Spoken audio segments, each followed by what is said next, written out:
Rhonda Ward only noticed the watch because Blake had made such a big deal about it. Custom engraved.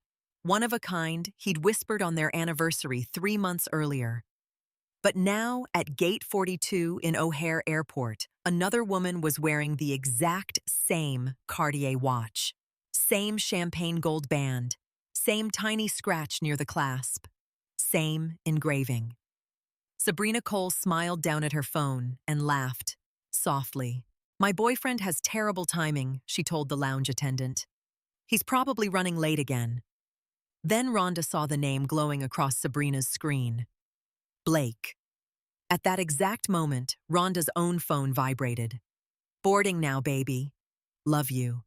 If you've ever ignored a red flag because you loved someone too deeply, this story will hurt more than you expect. By the time Rhonda Ward drove back from the airport, the winter sky over Connecticut had already gone dark. Snow clung to the edges of the sidewalks in their neighborhood like untouched frosting. The enormous colonial houses stood glowing with warm yellow lights behind perfectly trimmed hedges. Everything looked beautiful, expensive, untouchable. It looked like the kind of neighborhood where marriages survived forever. Rhonda sat in her SUV for almost 3 full minutes after pulling into the driveway. Her hands were still frozen around the steering wheel. Not from the cold, from the image burned into her brain. The watch. Sabrina's smile. Blake's name lighting up her phone. She replayed the moment over and over until it almost stopped feeling real. Maybe there was another explanation. Maybe Blake had bought 2 watches for clients. Maybe Sabrina was his assistant. Maybe... Her phone buzzed again. Blake. She stared at the screen before answering. "Hey, baby," he said warmly. Too warmly. "Just landed." Rhonda closed her eyes. "You landed already?" "Yeah. Rough flight." He chuckled softly. "You know how airports are." Airports. The words scraped against her chest. She imagined Sabrina somewhere near him, maybe walking beside him, maybe touching his arm while he lied to his wife. Rhonda forced herself to sound normal. "How's New York?" A tiny pause. Then Blake answered smoothly. "Cold. Not even hesitation. Not guilt. Just instinctive deception." Rhonda looked through the windshield at the house she had spent 15 years turning into a home. The porch wreath she hung herself. The windows she decorated every Christmas. The kitchen where she stayed awake, helping Ava finish science projects while Blake worked late. Or claimed he worked late. "You okay?" Blake asked. "Yeah," Rhonda whispered. "Just tired. We'll get some rest. I'll be back tomorrow night." Tomorrow night. As if time still belonged to them. As if she hadn't just watched another woman wearing proof of his betrayal. "I love you," he said casually. The words felt automated, like a corporate email signature. Rhonda swallowed hard. "Love you too." The second she hung up, she burst into tears. Not loud ones. The quiet kind. The kind women cry when they already know the truth but still desperately want to be wrong. Inside the house was silent except for the television upstairs. Ava was home. Rhonda quickly wiped her face before walking in. Their daughter sat curled on the couch in oversized pajamas, half watching a reality show while scrolling through her phone. At 16, Ava already had Blake's sharp cheekbones and Rhonda's observant eyes. Those eyes lifted immediately. "You've been crying." Rhonda forced a smile. "No, honey. Just exhausted." Ava didn't look convinced. "You know Dad forgot my debate finals again, right?" Rhonda froze slightly. "What?" He said he had meetings. Ava shrugged, trying to sound casual, but hurt leaked through anyway. "Doesn't matter." It mattered. Everything suddenly mattered. Every missed dinner, every business trip, every moment Rhonda defended him to other people. Blake had spent years teaching her to normalize disappointment. Rhonda moved into the kitchen and mechanically began cleaning counters that were already spotless. It was something she did when anxiety swallowed her whole. The kitchen itself belonged in a luxury magazine spread. Marble countertops, gold fixtures, imported Italian lighting Blake insisted on buying after his last promotion. People loved this kitchen. Women at charity events constantly told Rhonda how lucky she was. You have the perfect life. She used to believe it too, back when Blake still looked at her like she mattered. Back before conversations became schedules, transactions, corrections. Somewhere over the years, she had transformed from wife into support staff. Her chest tightened. 3 months earlier, during their anniversary dinner at an exclusive rooftop restaurant in Manhattan, Blake had presented the watch box with dramatic flair. "For my beautiful wife," he'd said. Everyone around them probably thought it was romantic. At the time, Rhonda had almost cried. Not because of the gift, because she missed him so much she mistook effort for love. Blake had spent most of dinner texting clients, or pretending to. Every time Rhonda tried telling a story, his attention drifted elsewhere. Still, she smiled through it. Still, she thanked him. Still, she wore the watch every single day. Now she wondered if Sabrina had opened the same black velvet box that same week. Maybe the same night. Rhonda's stomach turned violently. She opened the refrigerator for water and noticed the sticky note Blake left before supposedly leaving for New York. "Back tomorrow. Don't forget Ava's orthodontist appointment. Not, I love you. Not miss you already." A reminder. Like she was an assistant managing his household. The realization hit her harder than the affair itself. Because betrayal rarely begins with cheating. It begins with erosion, tiny disappearances, tiny humiliations, tiny moments where someone teaches you that your feelings are inconvenient. Her phone buzzed again. This time it was Monica Hale, Rhonda's closest friend since college. "Monica. Dinner next week. You've disappeared lately." Rhonda stared at the text for a long moment before typing back. "Rhonda. I think Blake is having an affair." 3 dots appeared instantly. Then Monica. "What happened?" Rhonda looked around the massive kitchen, the polished floors, the expensive art, the beautiful prison. And suddenly she couldn't breathe inside it anymore. Upstairs, Ava laughed faintly at something on television. A normal sound. A safe sound. Rhonda wanted desperately to protect that normalcy, but deep down, something had already cracked open. Her marriage no longer felt solid. It felt staged, carefully lit, carefully rehearsed, like everyone except her had already memorized the script. Later that night, unable to sleep, Rhonda sat alone in Blake's home office. She rarely entered anymore. He hated when people touched his things. The thought suddenly angered her. People. Not even her. She opened his laptop drawer, searching for nothing specific. Maybe reassurance. Maybe proof. Maybe permission to stop feeling crazy. Most of the files were normal legal documents and merger reports. Then she noticed a printed hotel confirmation partially tucked beneath a folder. The Langford Grand Hotel. Penthouse suite. 2 guests. Reservation under Kurt S. Cole. Rhonda stopped breathing. The check-in date matched Blake's conference. Her fingers trembled as she stared at the paper. There it was. Not suspicion, not insecurity, not imagination. Evidence. Cold, sharp, undeniable. And somehow the worst part wasn't that Blake loved someone else. It was realizing he had looked into her eyes while planning an entirely separate life.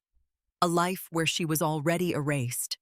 Rhonda slowly lowered herself into Blake's leather office chair, the same chair she bought him after his first major promotion.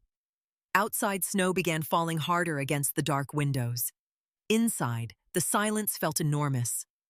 For the first time in 15 years of marriage, Rhonda Ward allowed herself to think something terrifying. Maybe love had not been saving this marriage. Maybe love was the reason she stayed blind for so long. Blake came home the following evening, carrying expensive pastries and fake exhaustion. Rhonda heard the front door open while she stood at the kitchen island, pretending to read emails she hadn't actually processed for 20 minutes. Baby Blake called out. His voice sounded smooth. Familiar, comfortable. Like betrayal could wear cashmere and smell like cedarwood cologne. Ava barely looked up from the dining table. "Hey," she muttered. Blake walked in, smiling, scarf loose around his neck, dark winter coat, dusted with snow. He looked exactly like the man Rhonda had fallen in love with at 23. Tall, confident, beautiful in that polished East Coast way. Dangerously believable. "There are my girls," he said warmly. Girls. Rhonda suddenly hated that word. It made them sound cherished, protected. Meanwhile, she had spent the last 24 hours feeling like someone had hollowed out her ribs. Blake leaned down to kiss her cheek. She almost flinched. Almost. "You okay?" he asked immediately. There it was, that lawyer instinct, always scanning for weakness. "I'm fine. You sure?" "Just tired." Blake studied her for half a second, too long, before placing the pastry box on the counter.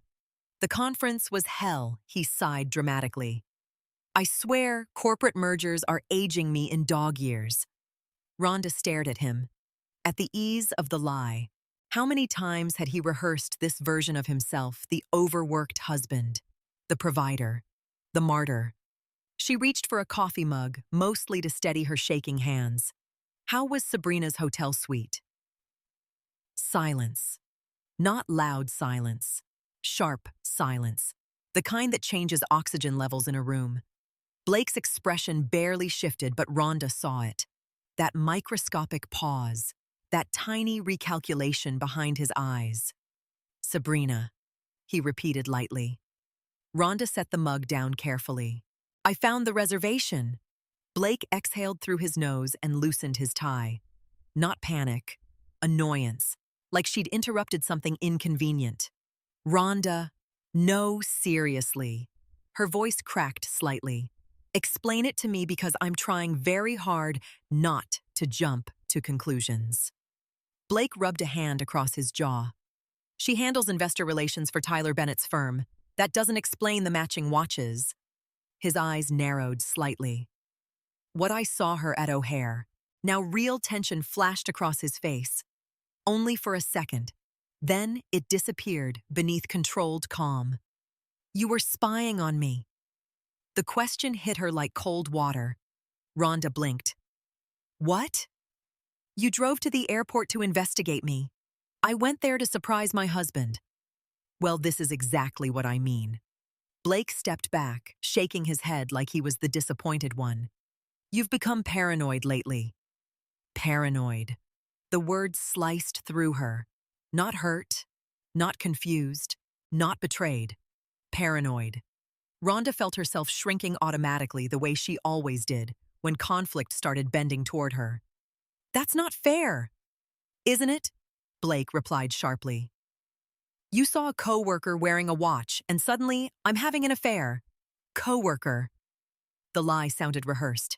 "You told me the watch was one of a kind. It's called exaggeration, Rhonda." He laughed once, humorlessly. "Jesus." Rhonda's cheeks burned. That was how he did it. Every time. He never denied things emotionally. He made her feel stupid for asking. Blake walked toward the refrigerator. "You know what I think," he said casually. "I think you spend too much time alone in this house." Rhonda stared at him in disbelief. "You're turning this on me," I'm saying.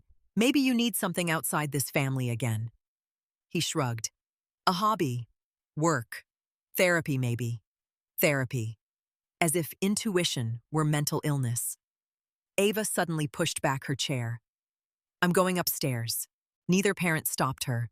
The tension in the room had become unbearable. The second Ava disappeared, Blake lowered his voice. "You can't accuse people based on insecurity." Rhonda folded her arms tightly around herself. "I saw your name on her phone. She works with me. At 11 at night. That's how corporate law works." Blake moved closer, now his voice softer. "Controlled. Manipulative. You know how much pressure I'm under right now." Rhonda hated herself for it, but guilt immediately bloomed in her chest.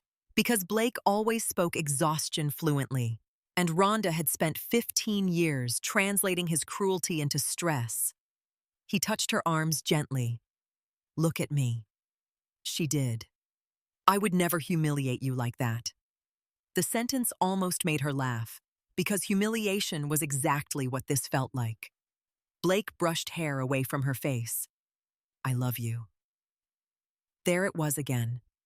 That phrase, used like duct tape over structural collapse. Rhonda wanted to scream. Instead, she whispered, "Then why do I feel crazy?" Something flickered across his face then. Not remorse, relief. Because once she questioned herself, he knew he was winning again. That night, Blake became unusually affectionate. He ordered her favorite Thai food, watched a movie beside her, rubbed her shoulders while she folded laundry. Performance.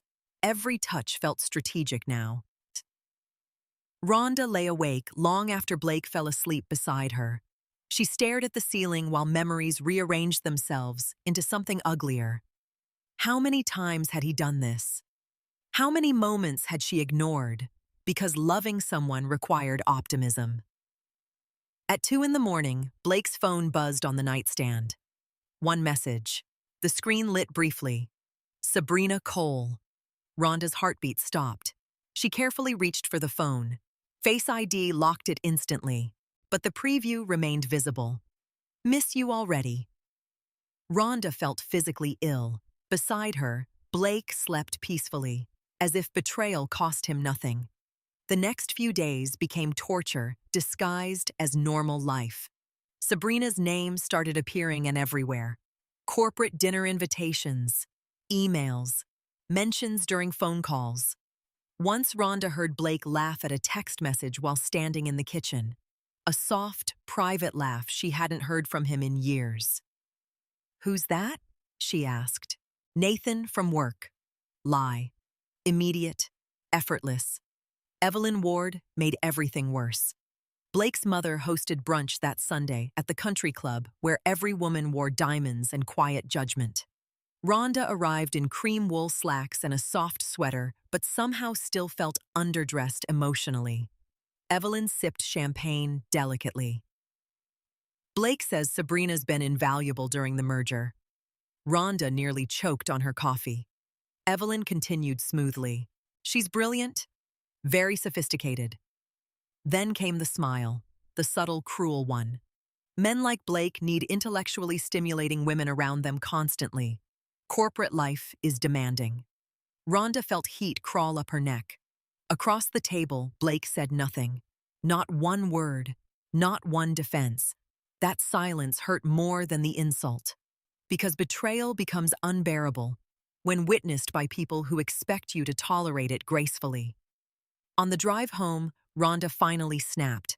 "Why does your mother know Sabrina Blake gripped the steering wheel tighter? She's met her at work events." "You never mentioned that." "Because it wasn't important." "It feels important." Blake sighed heavily. "There you go again. Again. Again. Again." Like her pain was repetitive background noise. "You know what?" Blake muttered. "Sometimes I honestly think you want there to be a problem." Rhonda turned toward the window before he could see tears forming again. That night, unable to bear the tension inside her own chest, she opened Blake's Instagram archive from the family iPad, still connected to his account. At first, everything looked harmless. Business dinners, golf outings, conference panels. Then she saw it. A photo Blake never posted publicly. Napa Valley, golden sunset, wine glasses, Sabrina beside him smiling directly at the camera, and on both their wrists, matching watches. Rhonda zoomed in with trembling fingers. Her stomach dropped violently. The timestamp sat beneath the image. October 14th. Rhonda stopped breathing. October 14th was the weekend Blake told her he was stuck in Boston preparing for trial. But he wasn't in Boston. He was in California. With her. Rhonda stared at the screen while something inside her quietly shattered beyond repair. Not because she finally found proof, because deep down, she already knew. Rhonda Ward's house never felt warm. Beautiful, yes. Impressive, absolutely. But warm, never. The mansion sat on a hill overlooking the frozen Connecticut shoreline, like something carved out of old money and emotional repression. Every room smelled faintly of white roses and expensive candles. Every surface gleamed. Nothing looked lived in.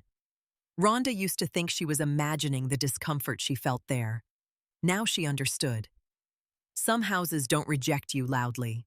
They reject you politely. Blake parked in the circular driveway while Rhonda stared at the glowing windows ahead. "You don't have to look terrified," he muttered. Rhonda turned slowly. "I'm not terrified." "Good." Blake adjusted his cufflinks in the mirror. "Because tonight matters."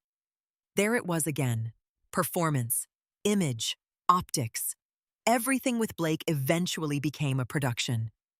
As they walked toward the front entrance, Rhonda felt her stomach tightening harder with every step. The Napa photo still haunted her.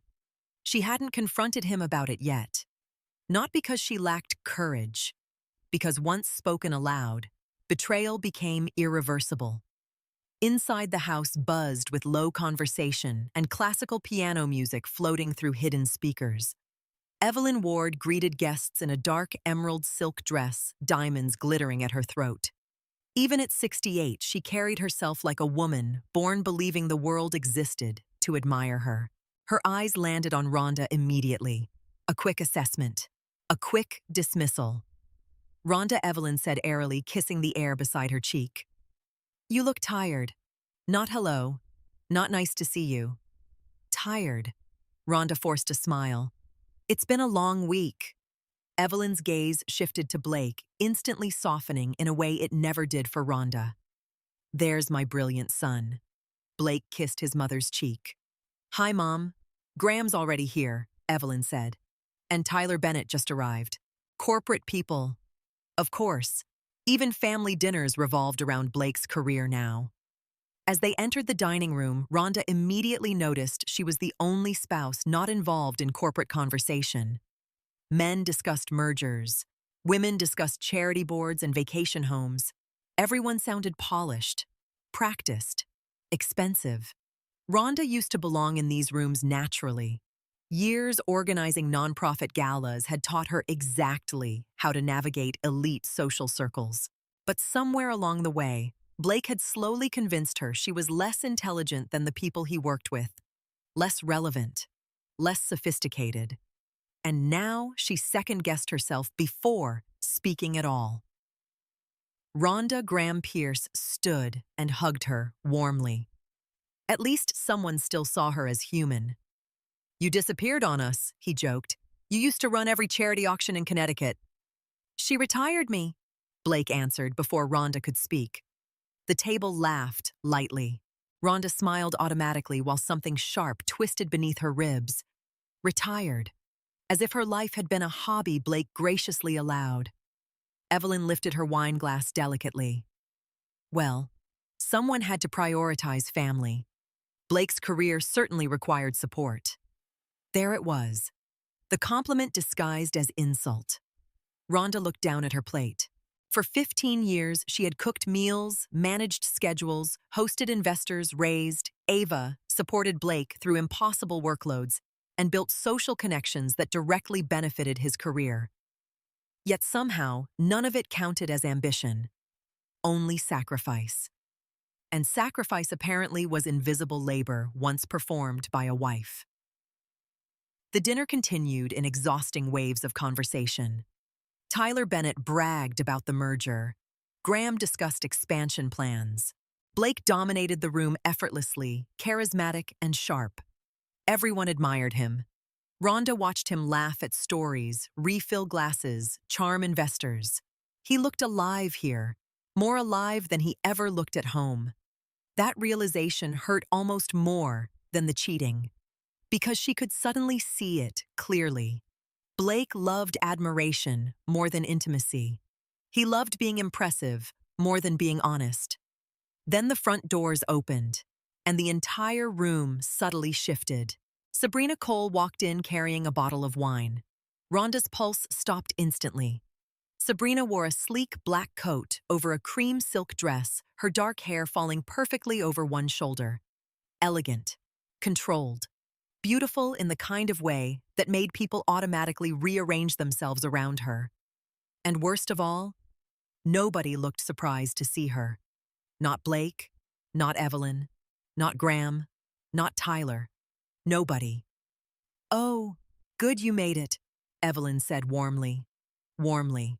Rhonda felt something cold spread through her chest.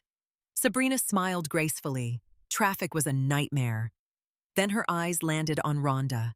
Only a tiny flicker of recognition crossed her face, but it was enough. She remembered the airport too. "Rhonda," Sabrina said smoothly. "Nice to see you again." Again. The word sounded intimate somehow. Blake stood quickly. "Sabrina's helping Tyler finalize the investor presentation," he explained casually. Rhonda stared at him. How long had this been happening in front of her face?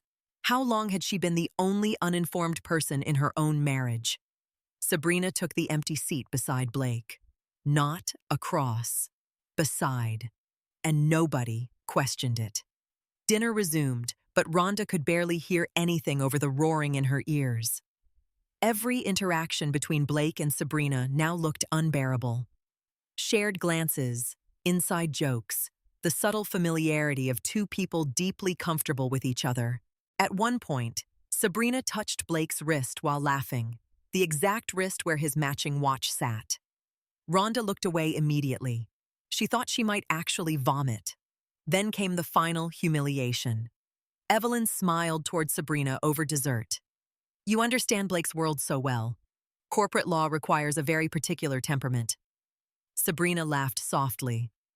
"Well, high-performing men usually need women who can keep up." The table chuckled politely. Rhonda felt the insult land directly on her skin. And Blake still said nothing.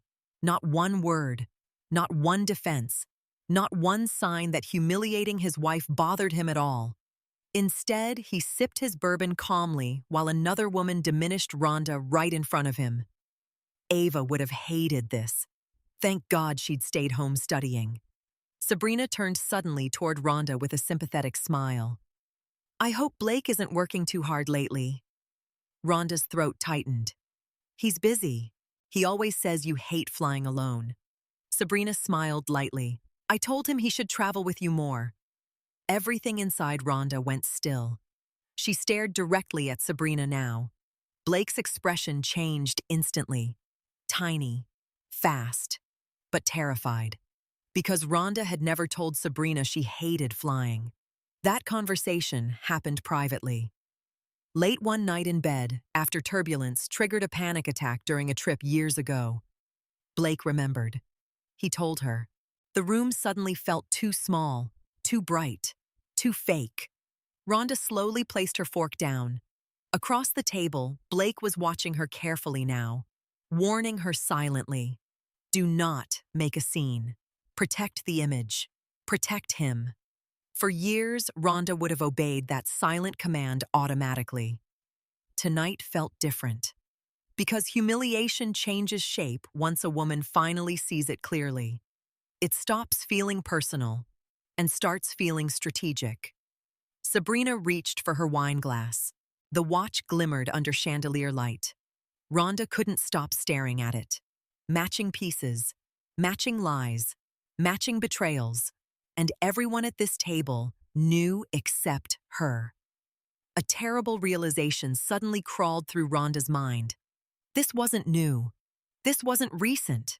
This had been happening long enough for Blake's family to normalize it. Long enough for Sabrina to feel comfortable. Long enough for Rhonda to become the embarrassing wife nobody respected enough to tell the truth. Blake leaned toward her quietly.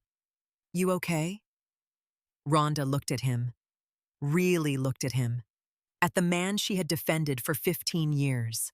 The man she built her life around. The man currently watching her unravel while worrying more about public discomfort than her pain. And for the first time, she saw fear behind his eyes.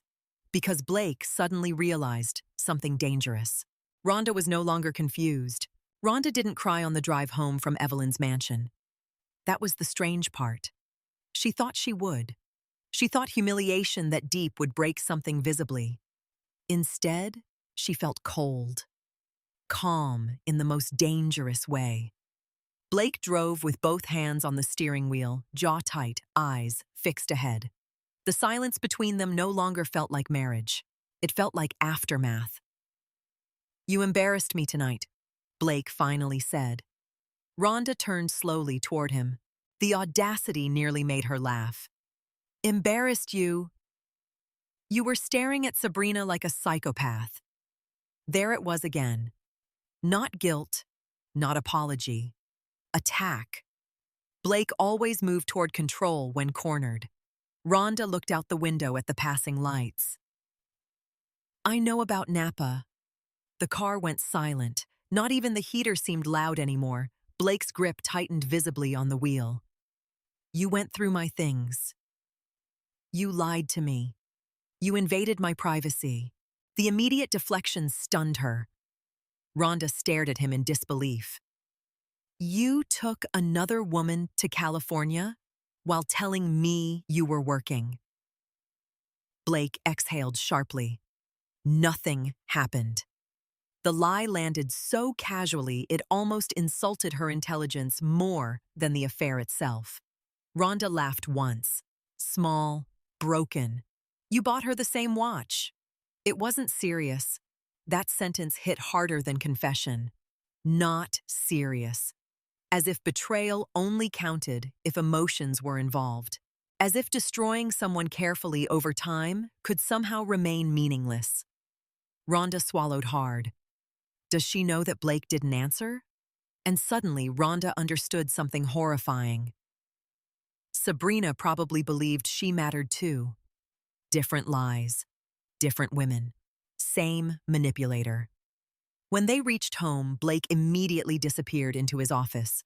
Not to comfort his wife. Not to fix anything. To escape accountability. Rhonda stood alone in the kitchen, again staring at the marble countertops she once loved. This house had witnessed her entire adult life. Birthday parties, miscarriage grief, Christmas mornings, late-night panic attacks while Blake studied for partnership exams. She had poured herself into this marriage until there was barely anything left outside it. And Blake still found her replaceable. Her phone buzzed. "Monica." "Tell me everything," her friend said immediately after Rhonda answered. Rhonda sank into a kitchen chair. "I think everyone knew except me." "Oh, honey." He brought her to family dinner. Silence.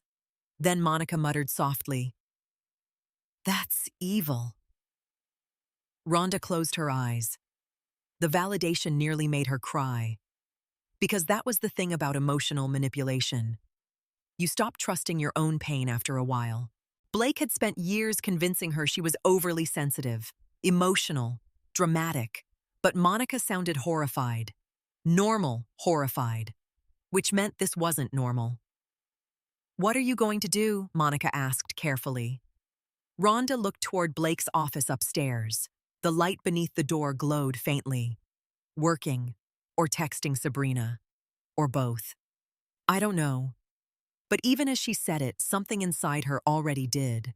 The next morning, Rhonda woke early and opened the shared banking app for the first time in months. Usually, Blake handled investments and major finances. Another subtle shift she once interpreted as helpful. Now it looked strategic. At first, nothing seemed unusual. Mortgage payments, school tuition, charity donations. Then Rhonda noticed recurring transfers from one of their secondary accounts. Large ones. Always on the first of the month. She clicked deeper.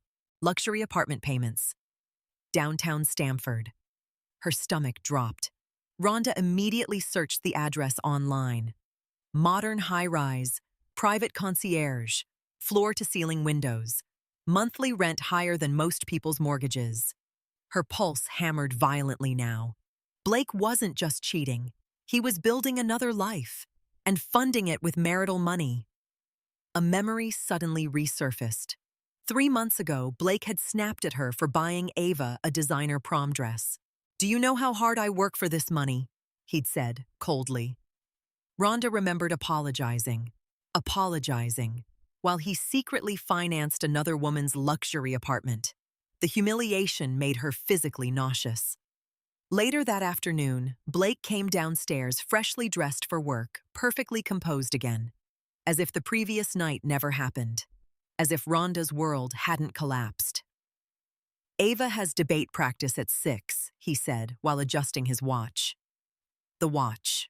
God, she hated that watch now. Rhonda folded laundry mechanically. "When were you going to tell me?" Blake paused. "Telling you what?" "That you're leaving." His eyes hardened instantly. "Nobody's leaving. You already have an apartment for her." "For Sabrina," he corrected sharply. "Not me." The correction itself said everything. Rhonda looked up slowly. "So you admit it now." Blake rubbed his forehead like she was exhausting him. "She needed a place temporarily." "Why are you paying for it?" "She's involved in the merger." Rhonda almost admired how quickly he manufactured explanations. "Almost." "You think I'm stupid?" "No," Blake said coldly. "I think you're emotional." Emotional. The favorite weapon of men who wanted women discredited without evidence.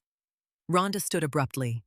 "You brought another woman into our lives, and somehow, I'm the problem." Blake's patience finally cracked. "Because you're spiraling."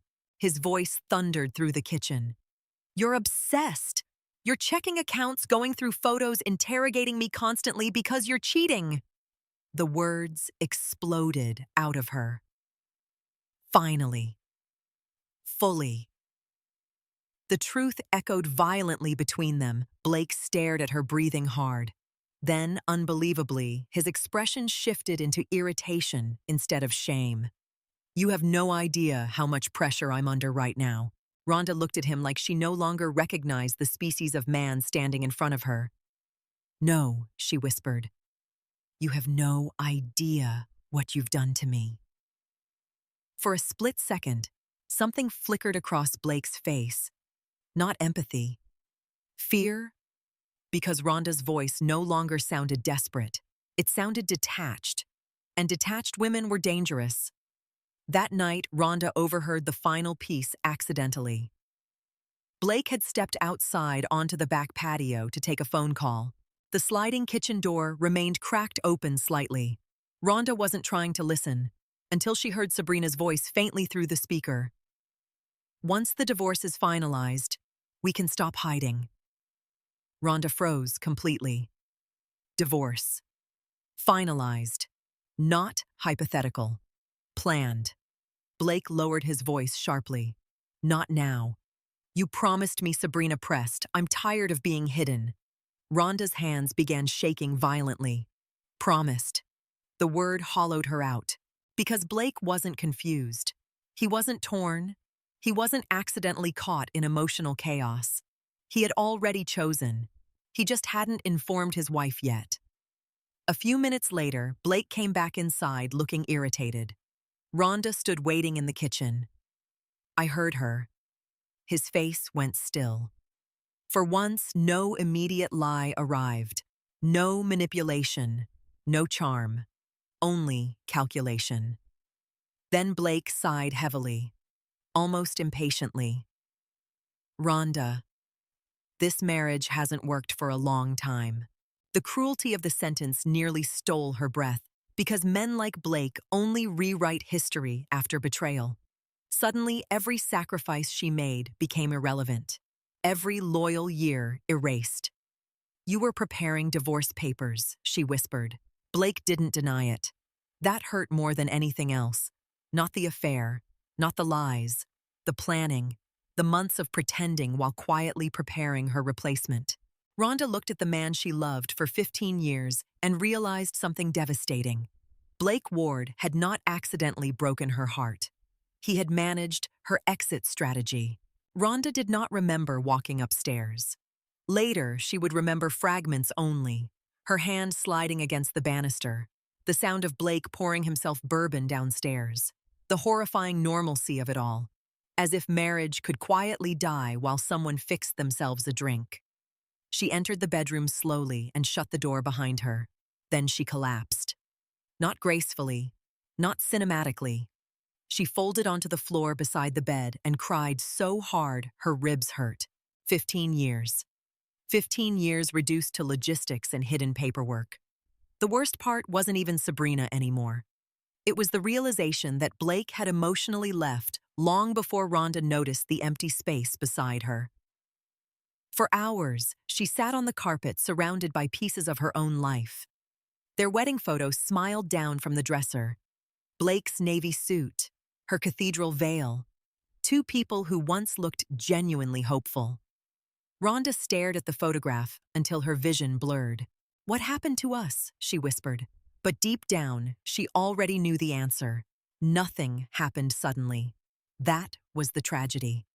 Blake hadn't shattered her heart in one violent moment. He had slowly trained her to disappear. One compromise at a time. One dismissal at a time. One apology she didn't owe at a time. Around midnight, Rhonda opened the closet and pulled down an old storage box labeled college. Inside were photographs, notebooks, ticket stubs, faded memories from before she became Blake Ward's wife. Before she became useful. She found a photo of herself at 24 standing in front of a fundraising podium in Boston, smiling confidently into a microphone. She barely recognized that woman. Back then, Rhonda Ward had ambition. She worked in nonprofit branding and community outreach. She organized campaigns, led charity initiatives, built donor networks from nothing.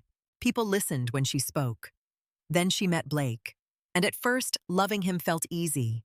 He admired her intelligence, encouraged her ideas, told everyone she was the smartest woman in every room, until his career began accelerating faster than hers.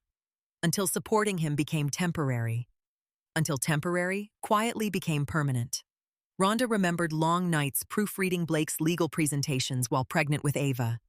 Remembered comforting him after failed partnership interviews.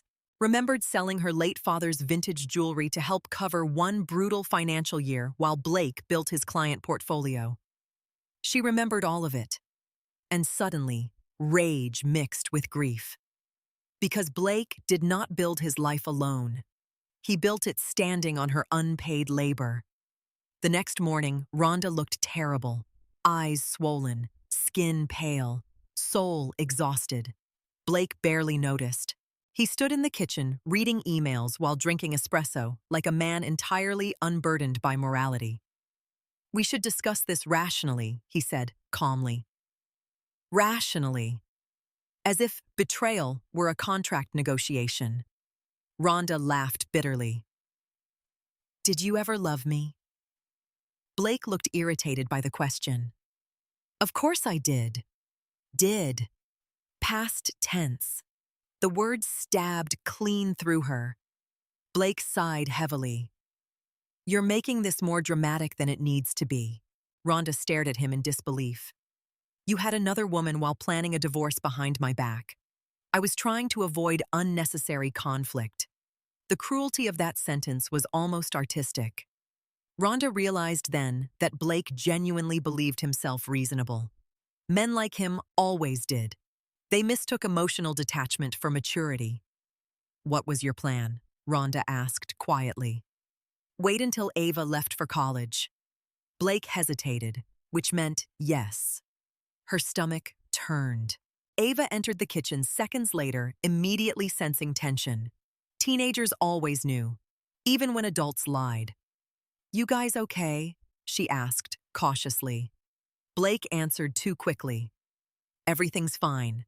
Rhonda almost broke hearing it, because that was exactly how damage became generational. One parent destroys reality. The other learns to smile through it. Ava looked unconvinced, but grabbed her backpack silently. Before leaving, she hugged Rhonda unexpectedly hard. "Love you, Mom." The second the front door closed, Rhonda burst into tears again. Blake rubbed his forehead impatiently. "This is exactly why I wanted to handle this carefully." Rhonda looked up sharply. Handle this. Like she was an HR situation, not a human being. "You don't get to talk about careful after humiliating me for months." Blake's jaw tightened. "I never intended to humiliate you." "No," Rhonda whispered. You just didn't care if you did. That finally silenced him. A few hours later, Monica arrived carrying coffee and quiet fury. The second Rhonda opened the door, Monica hugged her tightly. "Oh my God," Monica whispered. "You look destroyed. I feel destroyed." Monica stepped inside, immediately noticing Blake's office door closed upstairs. "He's here?" "Working," Monica scoffed. "Of course he is." They sat in the sunroom overlooking the frozen backyard while Rhonda explained everything. The airport, the watch, the apartment, the divorce papers. By the end, Monica looked physically sick. "That man is terrifyingly calculated." Rhonda stared blankly into her untouched coffee. "I keep wondering what I did wrong." Monica's expression hardened instantly. "No." Rhonda blinked. "No what?" "You do not get to blame yourself for a man who treated your loyalty like free labor." The sentence hit Rhonda hard, because nobody had framed it that way before. Free labor, emotional labor, social labor, domestic labor, career sacrifice, years and years of invisible contributions. Monica leaned closer. "Rhonda, you practically built Blake's social reputation." Rhonda laughed weakly through tears. "He'd say I just hosted dinners." "You hosted investors," Monica corrected sharply. "You connected him to donors, executives, board members. Half his networking success happened because people trusted you." Rhonda went still. She had never viewed her role that way, because Blake trained her not to. Monica pulled out her phone. "You need a lawyer immediately." The word terrified Rhonda. Lawyer meant finality. It meant admitting the marriage was truly ending. "I don't even know where to start." "I do." Monica typed quickly before turning the screen around. "Nathan Rivera, partner at a respected family law firm in Manhattan." Rhonda's chest tightened immediately. "Nathan. You remember him?" Of course she remembered him. Nathan Rivera had been one of her closest friends in college before life scattered everyone in different directions. Steady, brilliant, kind in the sort of quiet way that never demanded attention. "He handles high-asset divorces now," Monica said carefully. "And he hates men like Blake." Rhonda almost smiled for the first time in days. Almost. Later that afternoon, Rhonda sat alone in her car outside Nathan's office building in Manhattan. Her hands trembled against the steering wheel. She still couldn't fully believe this was her life now. Divorce attorneys, financial betrayal, secret apartments. Then her phone buzzed. A text from Blake. "Blake, let's keep this civil. Don't involve outsiders yet." Rhonda stared at the message for a long moment. Civil. As if silence only benefited both of them equally. For the first time in weeks, clarity cut through her grief cleanly. Blake was not afraid of losing her. He was afraid of losing control of the narrative. Rhonda slowly looked up at the tall glass building ahead. Then she opened the car door. Because somewhere beneath all the heartbreak, something inside her had finally started waking up. Nathan Rivera's office overlooked the Manhattan skyline, all steel and winter light. Rhonda sat across from him, gripping a paper cup of coffee she hadn't touched. For a moment, neither of them spoke. Nathan studied her carefully, and the concern in his expression almost unraveled her again.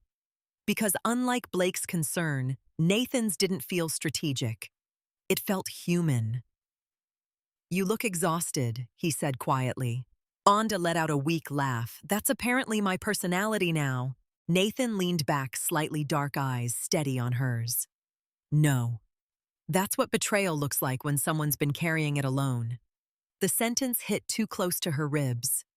Rhonda looked away quickly before tears returned. Nathan had changed since college. More composed, sharper around the edges. Expensive suit, silver watch, calm confidence earned through years of high-stakes negotiations. But his voice still sounded the same. Grounded. Safe. And after months of emotional manipulation, safety felt almost unbearable. Rhonda slid the hotel reservation financial screenshots and Napa photo across his desk. Nathan's expression hardened as he reviewed everything. He used marital funds for her apartment. Rhonda nodded slowly. Nathan exhaled through his nose. That's reckless. He thinks I won't fight him. Nathan looked up immediately. Will you? The question lingered between them. Rhonda thought about the woman she had become over 15 years. The apologizing, the shrinking, the endless emotional accommodation. Then she remembered Sabrina sitting beside Blake at Evelyn's dinner table, like she already belonged there. Something cold settled inside her. Yes, Rhonda said softly. I think I will. Nathan nodded once. Good. Not sympathetic. Not dramatic. Just respectful. Like she had finally entered the room as an equal participant in her own life. For the next hour, Nathan explained everything carefully. Asset division, financial discovery, custody considerations, hidden accounts, legal protections. Rhonda listened in stunned silence as pieces of her marriage transformed into evidence categories. It felt surreal. You need documentation, Nathan said. Everything. Everything: bank records, transfers, travel receipts, emails, calendar discrepancies. Anything showing misuse of shared assets or dishonesty. Rhonda swallowed hard. I've never even looked through Blake's finances before. Nathan gave her a long look. That wasn't an accident. The truth of that sat heavily in her chest. Control disguised as competence. Another thing she once interpreted as love. By the time Rhonda returned home that evening, the house felt different. Not emotionally, strategically. For the first time, she wasn't walking through memories. She was walking through evidence. Blake sat in the living room scrolling through his phone when she entered. His eyes narrowed slightly. Where were you? Rhonda removed her coat calmly. Out. The single word visibly irritated him. Because for years, Rhonda volunteered information automatically. This version of her felt unfamiliar. Dangerous. Blake stood slowly. You're being secretive now. Rhonda almost laughed at the hypocrisy. Instead, she walked toward the kitchen. I learned from you. Blake followed her immediately. Rhonda. His tone carried warning now. Control slipping made him sharper. We need to handle this carefully. There's that word again. I'm serious. So am I. Rhonda opened the refrigerator mostly to avoid looking at him. Blake stepped closer. Have you talked to a lawyer? There it was. Fear. Tiny. Controlled. But real. Rhonda met his eyes evenly. Why nervous? His jaw tightened. You're emotional right now. I don't want outsiders manipulating you. Manipulating. God, the irony almost made her dizzy. I'm not the one with a hidden apartment downtown. For the first time, Blake lost composure slightly. That apartment is temporary. For your mistress, she is not my mistress. Rhonda stared at him. The level of delusion almost fascinated her. She's the woman you sleep with while married to someone else. Blake rubbed his forehead aggressively. You want to make this ugly? No, Rhonda whispered. You already did. Upstairs, Ava's bedroom door opened softly. Both parents looked up instantly. Ava stood halfway down the stairs in oversized headphones and leggings, expression tight with discomfort. You guys know I can hear everything, right? Guilt stabbed Rhonda immediately. Blake softened his voice at once. Sweetheart, everything's fine. Ava looked directly at him.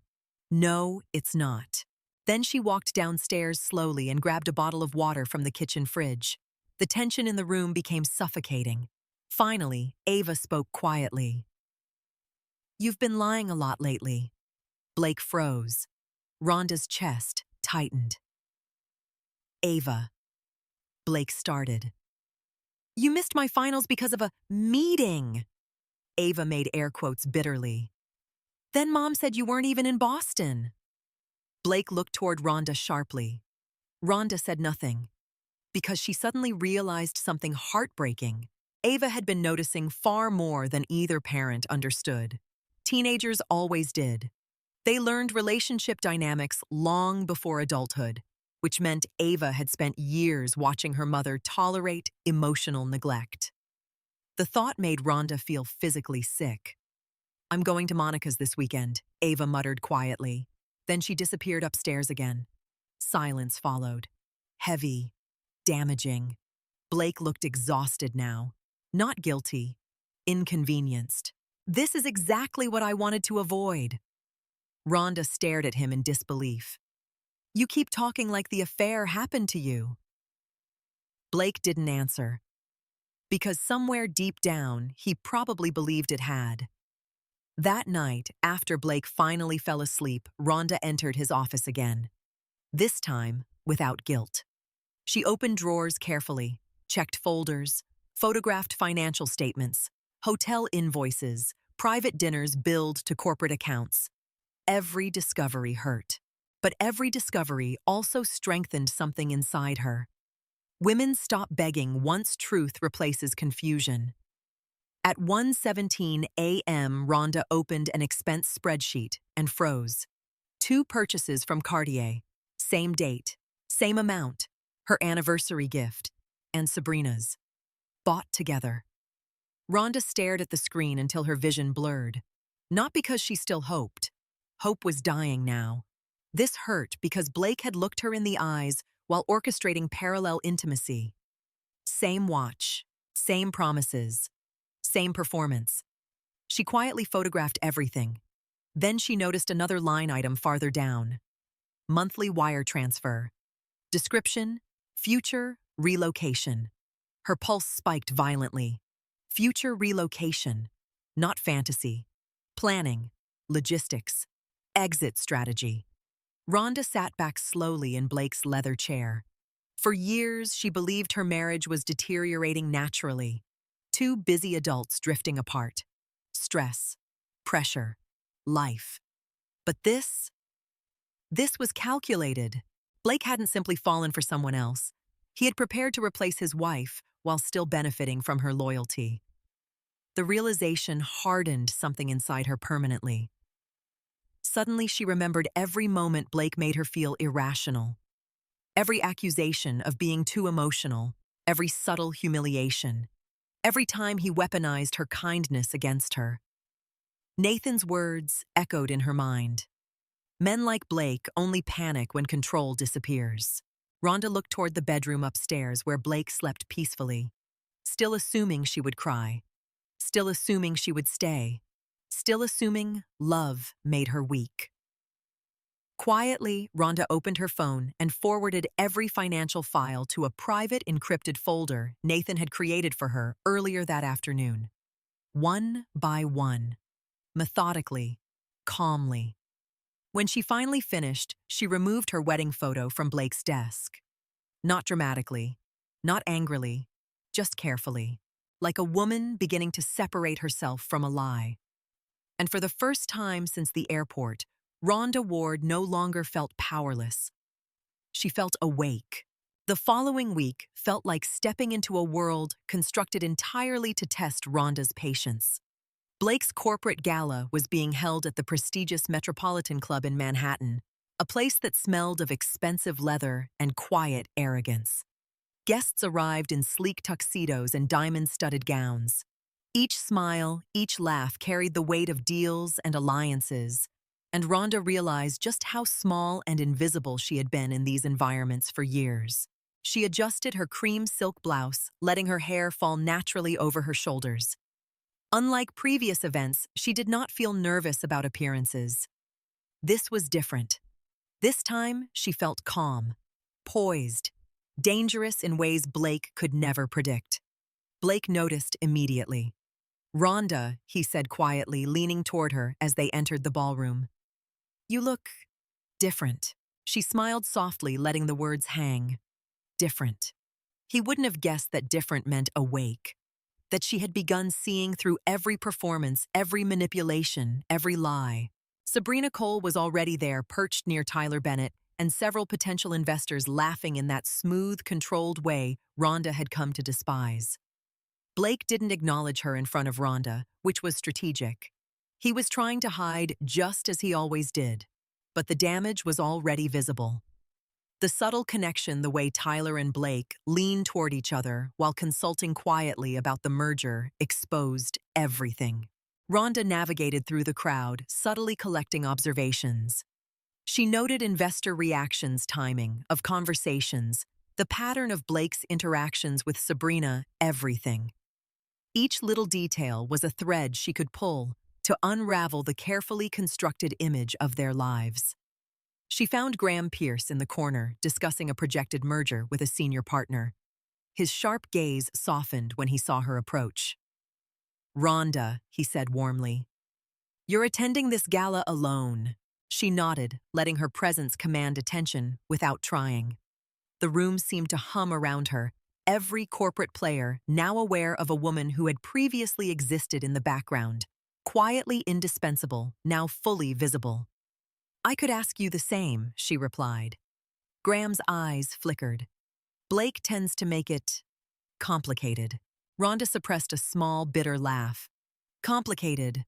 That was one way to describe a man who had systematically used her for 15 years and planned a divorce behind her back, while funding another woman's life with their shared finances. Blake had finally spotted her from across the room, and for the first time in months, a trace of fear flashed across his face. His composure faltered for a fraction of a second, just enough for Rhonda to see. That subtle moment confirmed what she had suspected. She was no longer invisible. She was no longer malleable. Rhonda approached the center of the room and engaged Tyler Bennett in a casual conversation about fiscal projections. Blake's ears pricked up when he overheard her articulate opinions and keen observations. Investors turned toward her with genuine interest. They asked questions, nodded at her analysis, and even referenced previous events Rhonda had orchestrated in their nonprofit circles, connecting dots Blake had assumed only he had established. Sabrina noticed, too, the subtle shift in dynamics. She frowned slightly, whispering something to Tyler. Blake's jaw tightened at the sight. For years, he had underestimated Rhonda's intelligence and influence. Tonight, that underestimation would cost him. Rhonda saw her opening and used it. She walked over to Graham Pierce, keeping her tone soft, but firm. "Graham, I'd like to show you some recent discrepancies I noticed in the merger documents. Could we review them privately?" Graham's eyebrows shot up. He gestured toward a quieter lounge area. Blake's gaze followed, growing increasingly panicked. His pulse, previously steady now, betrayed anxiety. He realized the woman he had tried to control with emotional manipulation, with gaslighting and eroded confidence, was systematically undoing the image he had spent years curating. Rhonda and Graham moved to the side, quietly reviewing the documents on her tablet. Her voice was calm, precise, and each observation revealed a potential risk in Blake's handling of the merger. Graham's expression hardened as he took notes. Investors, noticing their private consultation, shifted attention toward her, subtly curious about the woman analyzing Blake's decisions with such authority. Blake attempted to interject at one point, stepping forward with a charming smile that didn't reach his eyes. "Rhonda, I think you misunderstand." She held up her hand politely but firmly. "No, Blake. I don't think I misunderstand anything. I notice." The room went still for a fraction of a second.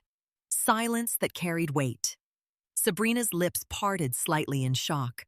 She had expected compliance. She had expected the usual subservient nod, the smile that kept the wife in her place. Instead, Rhonda's presence radiated authority. Blake's panic deepened. He finally realized the emotional leverage he had wielded for so long was gone. Rhonda had transitioned from obedient, accommodating spouse to an awakened strategist who understood every angle of his corporate and personal betrayals. After their consultation, Graham turned to Rhonda. "Do you have documentation for all of this?" "I do," Rhonda said calmly, producing the encrypted folder Nathan had helped her set up. "Everything Blake's tried to hide is recorded." Graham's eyes widened, slightly impressed and cautious. He glanced at Blake, whose expression was pale and rigid now. "Excellent. We'll review this immediately," Graham said, his tone official, but tinged with astonishment. Meanwhile, Sabrina Cole hovered nearby, attempting to maintain her composure. She whispered something to Tyler, who glanced at Blake nervously. Rhonda noted the tension. The once solid facade of alliance between Blake and his partner was already cracking. Blake's attempts to charm the crowd and maintain control failed spectacularly. Investors whispered. The subtle uncertainty in his demeanor was a red flag amplified by Rhonda's newfound confidence. For the first time in years, Blake was losing the narrative in front of key witnesses. After a few hours, Rhonda retreated to a quiet corner, observing the room with detachment. Her phone vibrated a message from Nathan. "How's it going?" She smiled, faintly. Better than expected. She realized then that her transformation was more than strategic. It was emotional. Every humiliation, every betrayal, every moment of gaslighting had fueled something inside her that Blake could not touch. Later that night, as guests began to depart, Blake found Rhonda near the exit, adjusting her coat. "Rhonda," he said carefully, "we need to talk." She looked at him steadily, letting the weight of the room settle behind her. "Blake," she said softly, almost conversationally, "we are talking. Just not the way you want." His face went rigid. He had finally understood what she was capable of. Sabrina, noticing Blake's tension, glanced at Rhonda with something that bordered on fear. Rhonda caught it and allowed herself a subtle smile. For the first time in months, she felt the satisfaction of unshakable composure, the calm before action. She had survived the humiliation, cataloged the betrayal, and turned every subtle degradation into fuel. That night, as she stepped into a taxi back to her apartment, Rhonda finally allowed herself to breathe. The city lights reflected on the windows, mirrored in her eyes. She wasn't just walking away from Blake's control. She was stepping into the person she had almost forgotten she could be: powerful, observant, and unstoppable. Blake's empire had been carefully curated for years. Tonight, Rhonda realized that empire had cracks, and she was holding the map. For the first time, she was in control, not of Blake's narrative, not of his lies, but of herself. And that control was everything. Her phone buzzed again. "Nathan, excellent work. Keep me updated." She smiled, letting the streets of Manhattan pass beneath her, like a current she was finally flowing with instead of against. Blake had underestimated her. Sabrina had miscalculated. And for the first time in 15 years, Rhonda Ward felt the stirring of liberation. Because quiet women notice everything. And when they finally decide to act, the consequences are precise, deliberate, and unavoidable. The gala had ended hours ago, but Rhonda didn't return to her apartment immediately. She lingered in the quiet of her hotel room, reviewing every interaction, every whispered comment, every subtle glance Blake had shared with Sabrina and their colleagues. Her red dress hung neatly on the back of the chair, a bold silk sheath that hugged her figure, but allowed her to move freely. Tonight, she would not be the timid, apologetic woman who had spent 15 years disappearing into her husband's shadow. Tonight, she would be seen. Truly seen. She slipped into the dress, carefully smoothing out the silk against her skin. The color reminded her of anger, but also of power. Every woman knows what red can do, not just attract attention, but command it. She applied minimal makeup, relying on her natural poise to speak volumes. Every detail mattered. When she arrived at Blake's office for their corporate meeting the next morning, she noticed the flicker of recognition in his eyes the second he saw her. Blake always underestimated her, assuming that her power came from social charm or passive compliance. He never considered that her strength had been growing quietly, like roots beneath the soil. Rhonda Blake began attempting warmth. "You're early. Punctuality is important," she replied evenly, her voice calm, measured. Not the faltering tone she used to adopt whenever he chided her. She stepped further into the room, her presence immediately altering the atmosphere. Blake's senior partner, Graham Pierce, and Tyler Bennett were already present, reviewing documents that Rhonda had studied in detail overnight. "Good morning, Rhonda." Graham said, his tone neutral but respectful. "I hear you've been reviewing the merger documents thoroughly." Rhonda nodded. "I have, and I found a few discrepancies that need immediate attention." She placed a tablet on the conference table and connected it to the projector. Investors' eyes widened as the details she highlighted appeared clearly on the screen. Blake's composure faltered. He stepped closer, attempting to intercept. Rhonda, perhaps. No, she interrupted softly, her calm voice carrying through the room. This is not negotiable. These errors could jeopardize the merger. You need to see the evidence for yourself. Her words hit like a hammer. The authority she exuded was undeniable. Blake had spent years using charm and intimidation to control boardrooms and dinners, but he had never encountered her like this. For the first time, he realized that the woman he had believed to be dependent and malleable had evolved into someone capable of influencing the very outcomes he cared about most. Sabrina Cole had been waiting nearby, hoping to maintain an appearance of calm. Her perfectly polished hair, her poised gestures, everything she did screamed calculated composure. But when she saw the clarity and precision in Rhonda's presentation, her facade faltered. For once, she was no longer the center of influence. Rhonda was. Tyler Bennett leaned toward Graham, whispering in a concerned tone. Graham raised an eyebrow, clearly impressed by Rhonda's strategic approach. Blake noticed too, and the subtle shift in dynamic was not lost on him. He tried to interject, attempted to charm the room with his familiar humor, but Rhonda had anticipated it. She addressed his interjections directly, citing documented evidence and maintaining a tone so composed that any attempt at interruption only highlighted his nervousness. Blake's panic was subtle, but growing. Investors previously oblivious to Rhonda's capabilities began asking her questions directly, seeking clarification on the points she highlighted. Every question she answered reinforced her authority. The red dress wasn't just a color, it was a symbol of her awakening, and every answer she gave cemented her presence in a space where Blake had assumed she would never matter. At one point, Blake leaned toward her, whispering under his breath, "What are you doing?" "I'm showing the truth," Rhonda replied quietly, letting the calm precision of her tone underscore the tension. "Something you seem incapable of handling on your own." Blake's jaw tightened. For the first time, he recognized that her transformation was not temporary. The woman he had taken for granted, dismissed and betrayed, was now fully capable of dismantling the carefully constructed image of control he had cultivated over the years. Graham Pierce finally spoke, his voice cutting through the tension. "Blake, I think we need to review these findings in detail. Rhonda, thank you for bringing them to our attention." Blake's face went pale, not with anger, but with the realization that his control over perception over both Rhonda and the corporate narrative was crumbling. Every subtle omission he had relied on, every manipulation he had executed quietly behind closed doors was now being exposed under Rhonda's steady, authoritative presence. Sabrina, sensing the shift, whispered something to Tyler. Both cast uneasy glances at Blake, whose attempts to regain composure were now futile.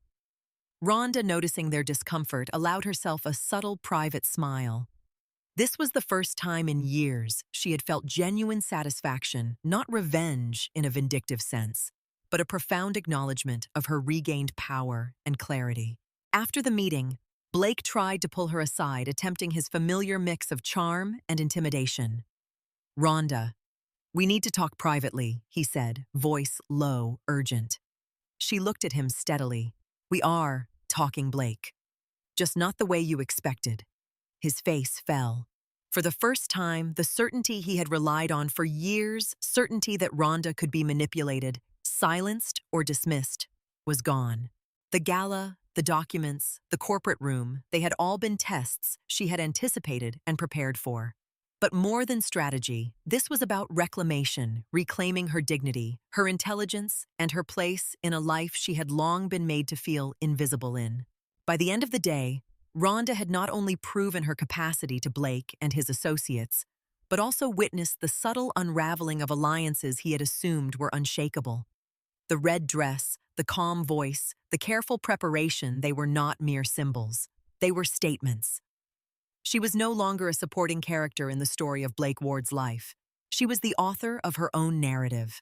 As she stepped out into the cold Manhattan night, taxi lights reflecting on the slick pavement, Rhonda allowed herself a quiet sense of triumph.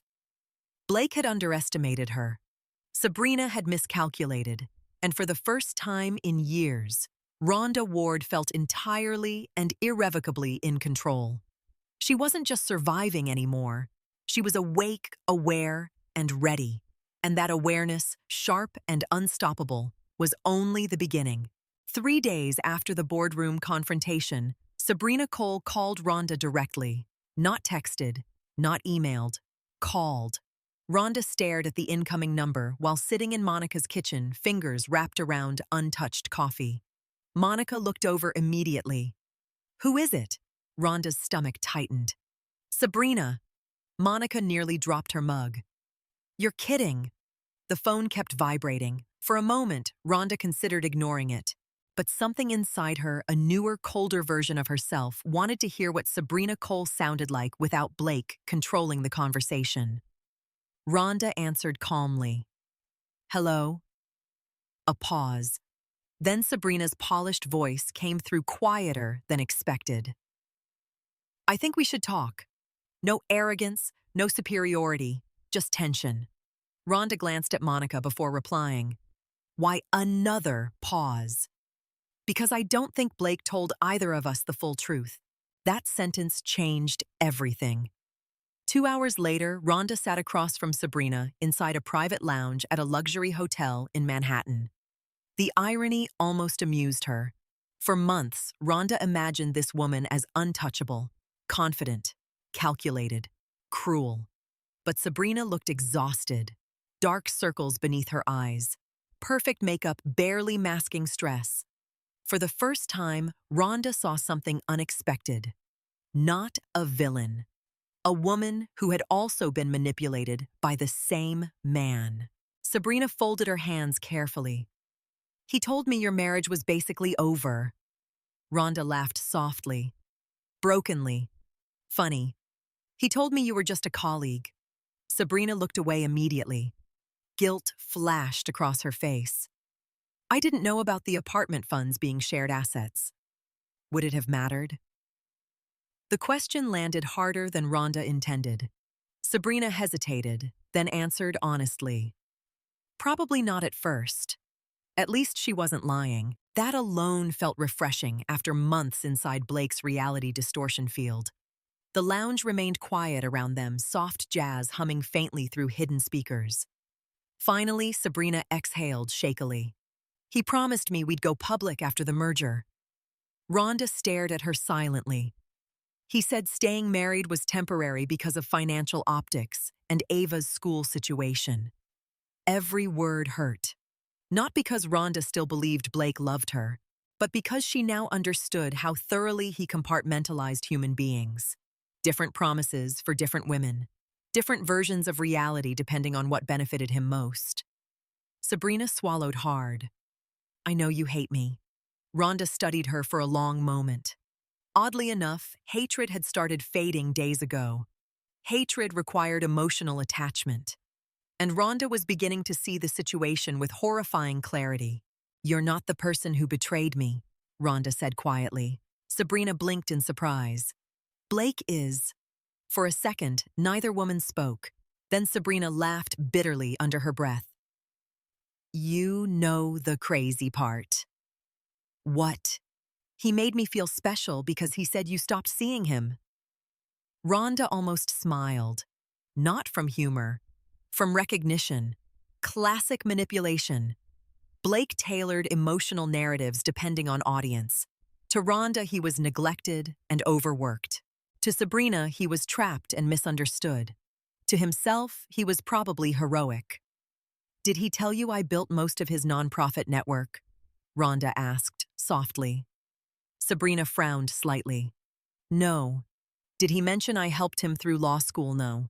"Did he tell you he used to cry from panic attacks before partnership reviews?" Sabrina's expression slowly changed, because suddenly, Blake's narrative no longer looked romantic. It looked exploitative. Rhonda leaned back calmly. "He rewrites women depending on what he needs from them." Silence stretched between them. Then, Sabrina quietly opened her designer handbag and slid a folder across the table. Rhonda looked down slowly. Financial statements, property records, transfer confirmations. Sabrina's voice dropped lower. I found these after the gala. Rhonda's pulse quickened immediately. What is this accounts Blake hid from both of us? Monica had been right. Quiet women noticed everything. But so did women who realized they'd been deceived. Rhonda opened the folder carefully. Offshore transfers, shell accounts, corporate reimbursements. The numbers were staggering. He told me the merger bonus would cover everything eventually, Sabrina whispered. But these accounts, he was hiding money. Sabrina nodded slowly. Rhonda suddenly understood why Blake panicked after the gala. This was bigger than infidelity now. Much bigger. He lied to you too, Sabrina said quietly. Rhonda looked up sharply. Sabrina's composure cracked then. Real emotion finally surfacing. He promised me a future while still sleeping beside his wife every night. For the first time, Rhonda saw genuine humiliation in her eyes. And unexpectedly, she pitied her because Blake didn't love women. He loved admiration, control, validation. Women were simply mirrors reflecting whatever version of himself he wanted to believe. Later that evening, Rhonda met Nathan in his office again. The moment she handed him Sabrina's folder, his expression darkened. This changes things. How bad is it? Nathan flipped carefully through documents. Very bad. Rhonda sat quietly while he reviewed the financial trail. Every second stretched heavier. Finally, Nathan looked up. Blake may have committed financial misconduct connected to the merger. Rhonda's stomach dropped. Criminal, I'm not saying that yet. But his face said enough. Nathan leaned back thoughtfully. Did Sabrina willingly give you this? Yes. Nathan nodded slowly. Then Blake's losing allies. That mattered, because men like Blake survived through perception, and perception was collapsing fast. Back in Connecticut, Blake's carefully curated world was already beginning to crack publicly. Rumors spread quietly through Pierce and Cole, LLP. Graham. Pierce had initiated internal reviews. Tyler Bennett stopped returning Blake's calls promptly. Even Rhonda Ward sensed instability. She invited Rhonda to lunch unexpectedly 2 days later, which meant she was nervous. Evelyn never reached out unless something threatened the family image. They met at the country club restaurant, overlooking snow-covered golf greens. Evelyn barely touched her salad. Blake says you're escalating things unnecessarily. Rhonda nearly laughed. Interesting. Evelyn's eyes sharpened. You need to think carefully about reputation. There it was. Always reputation. Never pain. Never accountability. Rhonda calmly sipped sparkling water. You mean Blake's reputation? Evelyn's voice cooled instantly. Men make mistakes. Rhonda stared at her for a long moment. No, she said softly. Entitled men make choices. Evelyn visibly stiffened. You're angry now, but destroying his career helps nobody. The old Rhonda would have softened, apologized, prioritized peace. This Rhonda simply replied he destroyed it himself. That night, Blake showed up unexpectedly at Monica's house. Rhonda saw his black Range Rover outside and immediately felt tension flood her body. Monica muttered under her breath, "Oh, hell no." Blake stood waiting near the porch, looking exhausted and furious all at once. When Rhonda stepped outside, snow crunched beneath her boots. You met with Sabrina Blake, said immediately. Not a question. An accusation. Rhonda folded her arms against the cold. She told me about the hidden accounts. For the first time since this began, real panic appeared. Not controlled irritation. Not arrogance. Fear. Blake stepped closer, lowering his voice urgently. You don't understand what you're interfering with. Rhonda looked at him steadily. No. I finally understand exactly who you are. Blake ran a frustrated hand through his hair. She's manipulating you. Rhonda almost smiled. There it is. What? The part where every woman becomes crazy or manipulative once she stops protecting you. Blake stared at her speechless. Snow drifted quietly around them. For years, Rhonda would have feared this confrontation. Now, she only felt clarity. You should have just let this end quietly, Blake muttered darkly. Rhonda's eyes locked onto his. You should have treated me like a human being while you still had the chance. The silence afterward felt enormous, because Blake finally understood something irreversible. Rhonda Ward was no longer trying to save the marriage. She was surviving the man behind it. The courthouse in Manhattan smelled like polished wood-burnt coffee and anxiety. Rhonda sat beside Nathan Rivera in a navy suit she hadn't worn in years, fingers clasped tightly in her lap. The fabric fit differently now, not physically, emotionally. Once upon a time, Rhonda dressed to support Blake's image, to complement his ambition, to appear polished but non-threatening. Today, she dressed for herself. Across the courtroom, Blake avoided looking directly at her. That hurt more than she expected. After 15 years together, after shared homes and holidays, and heartbreak and raising a daughter together, he couldn't even hold her gaze while dissolving their life publicly. Coward. Nathan leaned slightly toward her. You okay? Rhonda inhaled carefully. No, she admitted softly, but I'm ready. Nathan nodded once. That was enough. Judge Eleanor Hayes entered promptly at 9 o'clock sharp, commanding immediate silence. She carried herself with the kind of calm authority that made performative people nervous instantly.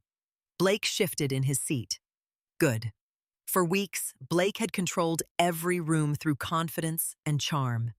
But courtrooms were different. Facts mattered here. Documentation mattered. And for the first time in their marriage, Rhonda had stopped protecting him from consequences. The hearing began formally. Asset disclosures, custody discussions, financial summaries.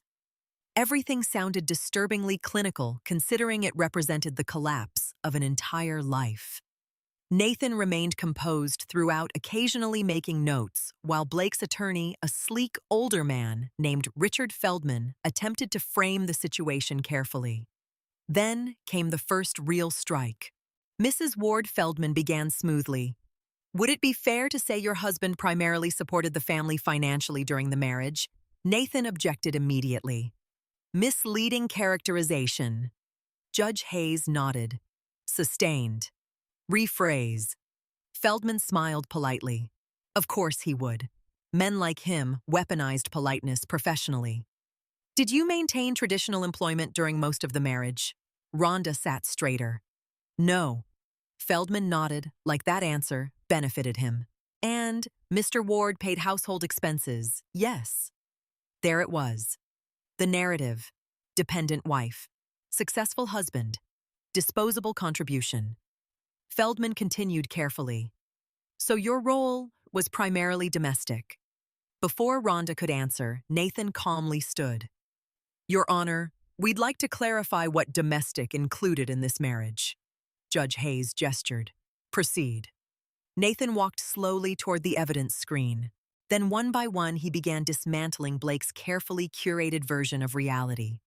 Photographs from charity galas, emails organizing executive fundraisers, board recommendations, corporate networking events hosted by Rhonda, investor introductions directly connected to Blake's client expansion, donation records, campaign planning materials. Nathan's voice remained steady. Mrs. Ward coordinated over 47 high-profile nonprofit and corporate networking events during the marriage.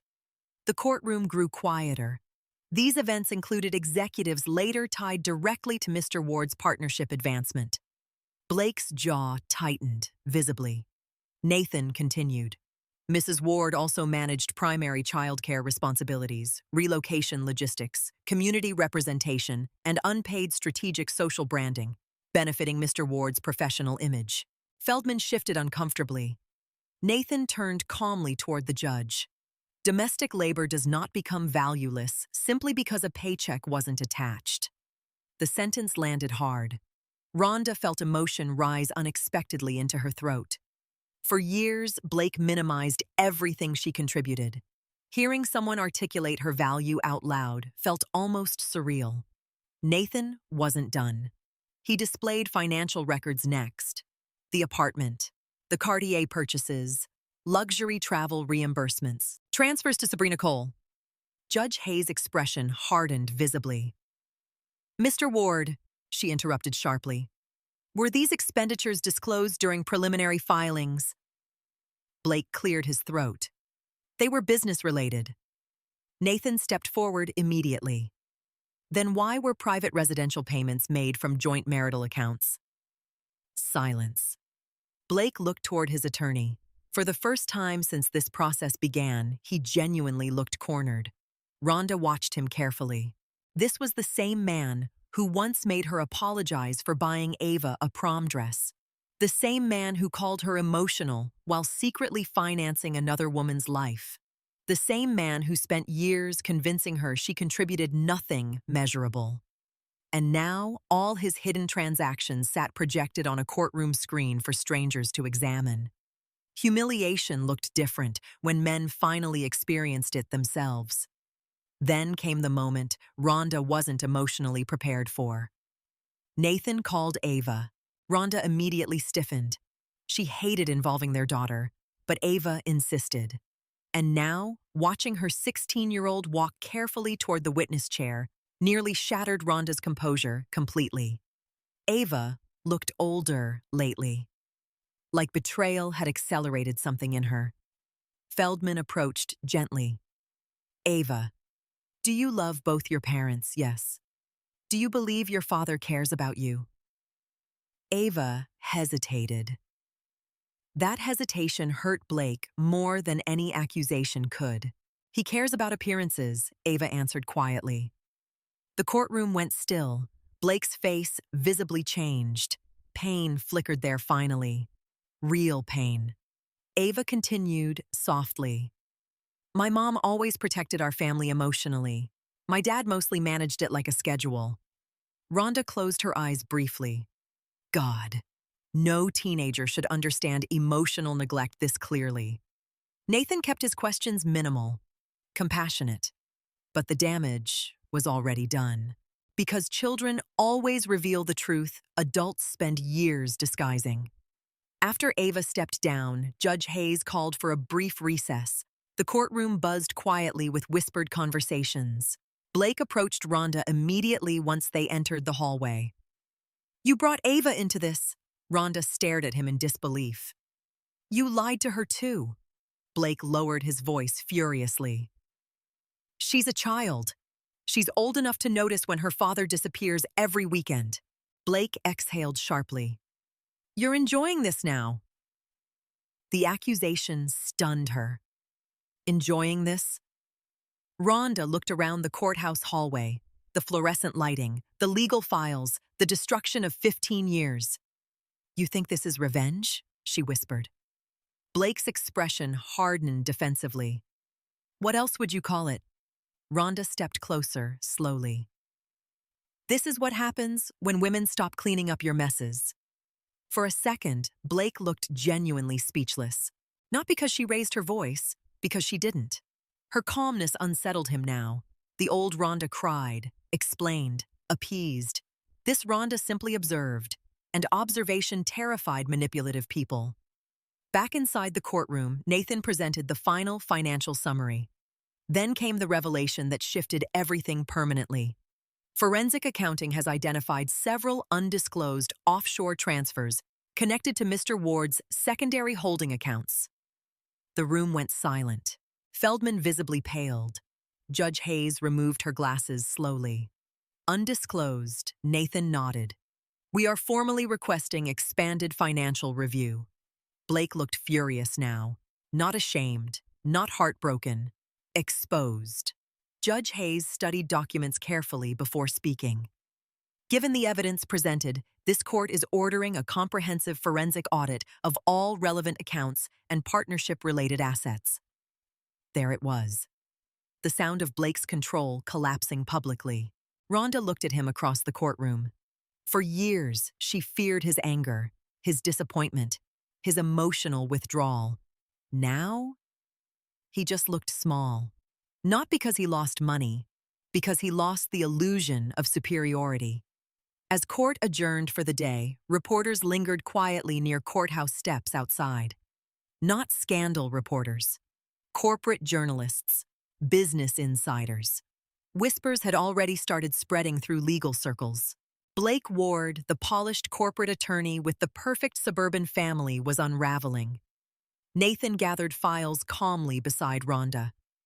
"You did well today." Rhonda looked emotionally drained.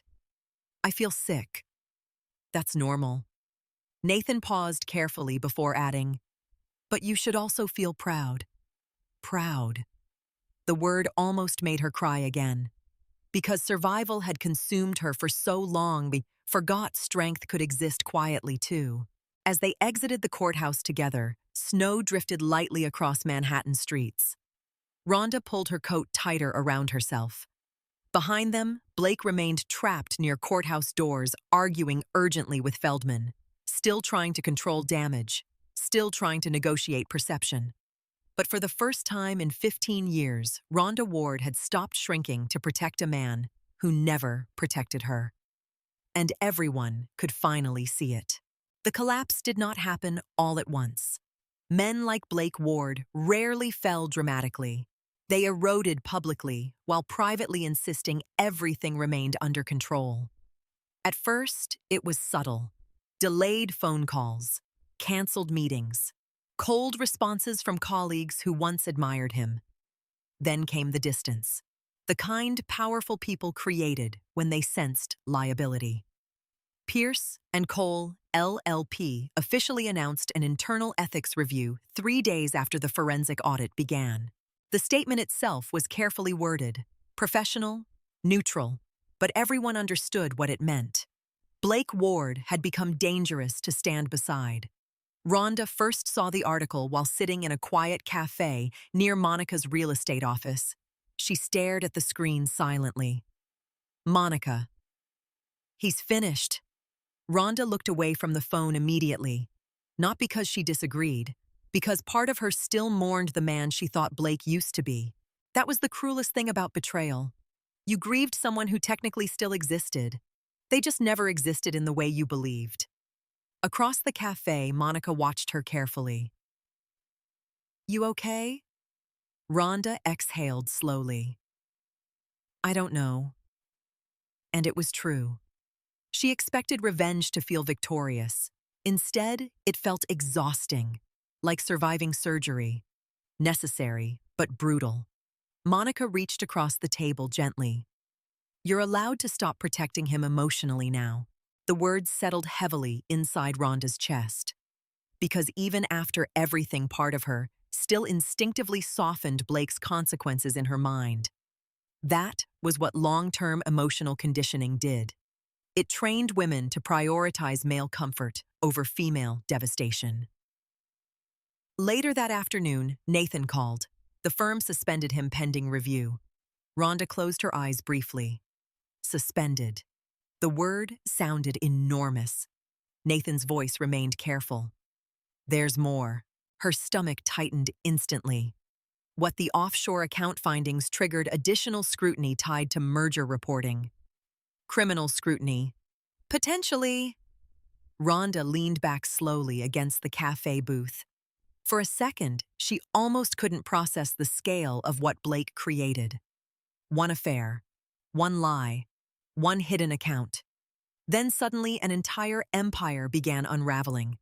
Not because Rhonda destroyed it, because Blake built it on deception. Meanwhile, Blake himself was spiraling visibly. Rhonda noticed it during custody coordination meetings first. His appearance changed, subtle at first.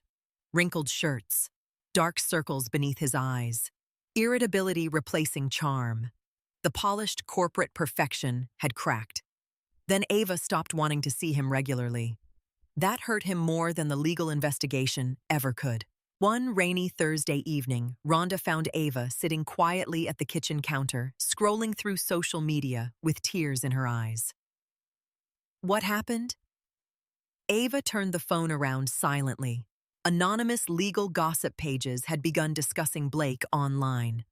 Nothing explicit, but enough.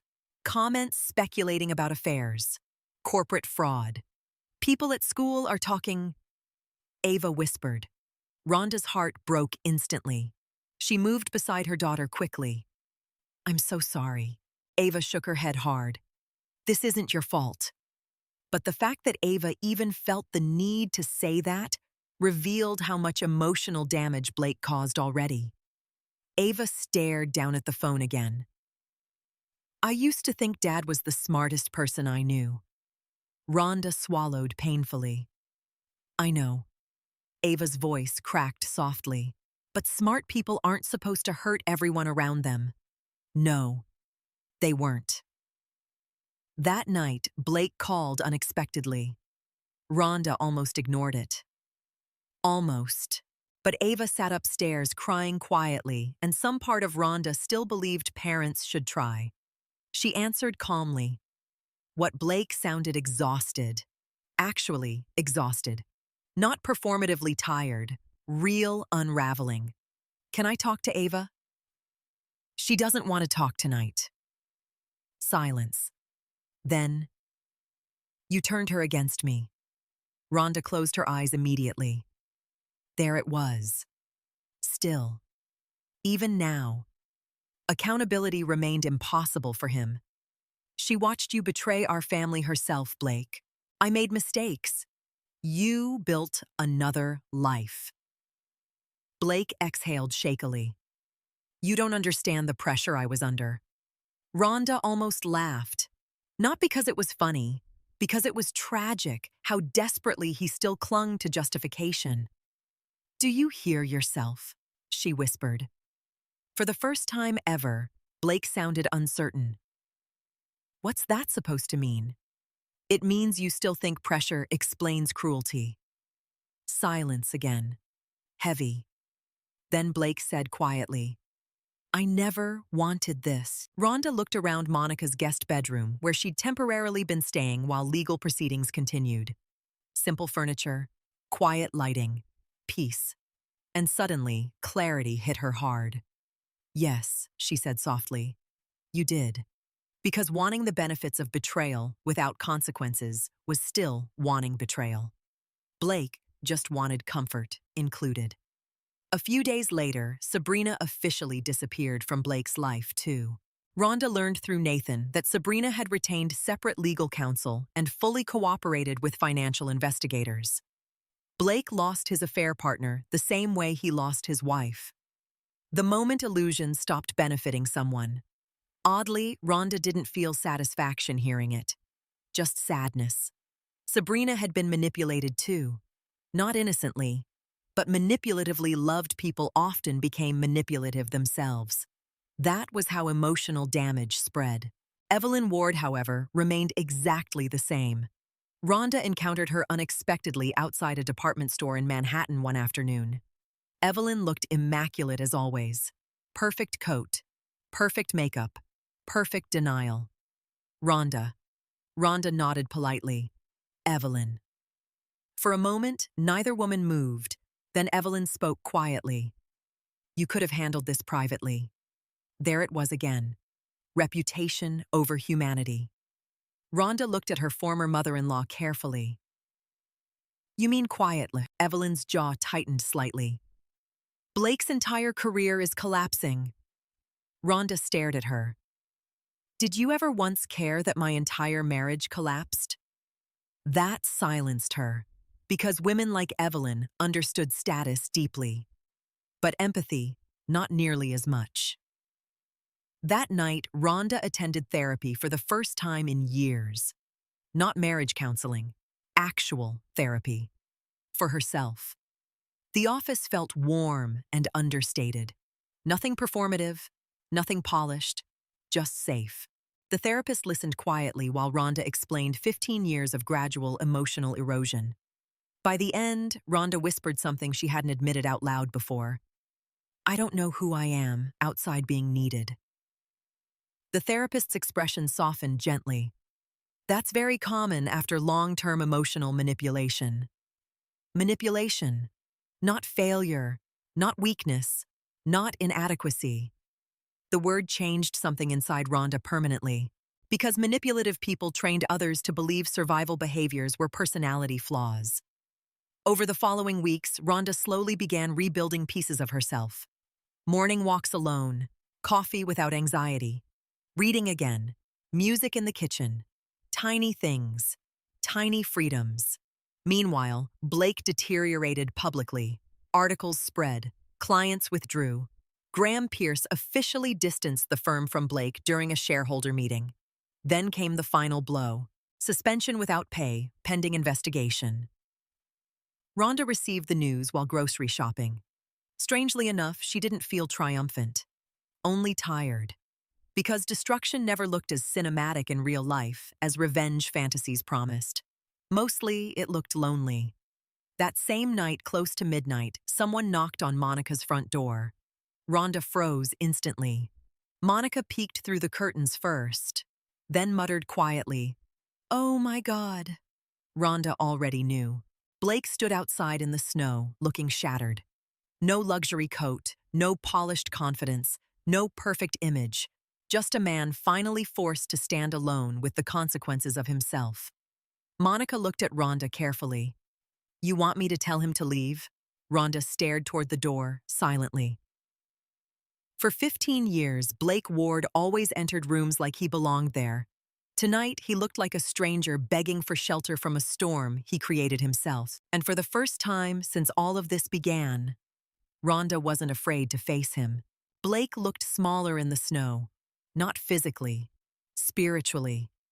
The man who once dominated boardrooms and charity galas now stood beneath Monica's porch light with melting snow clinging to his dark coat, eyes hollow from weeks of unraveling.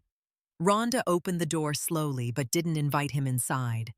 Cold winter air rushed between them. For a moment, neither spoke. Then Blake finally whispered, "You look different." Rhonda almost smiled. Everyone kept saying that lately. Different. As if betrayal had physically altered her face. Maybe it had. Pain changed people, but survival changed them more. "What do you want, Blake?" His jaw tightened slightly at her tone. Not angry. Detached. Detached women terrified men who relied on emotional access. "I just want to talk." Rhonda crossed her arms against the cold. "We've done a lot of talking. Please." The words sounded unfamiliar coming from him. Blake Ward rarely pleaded for anything.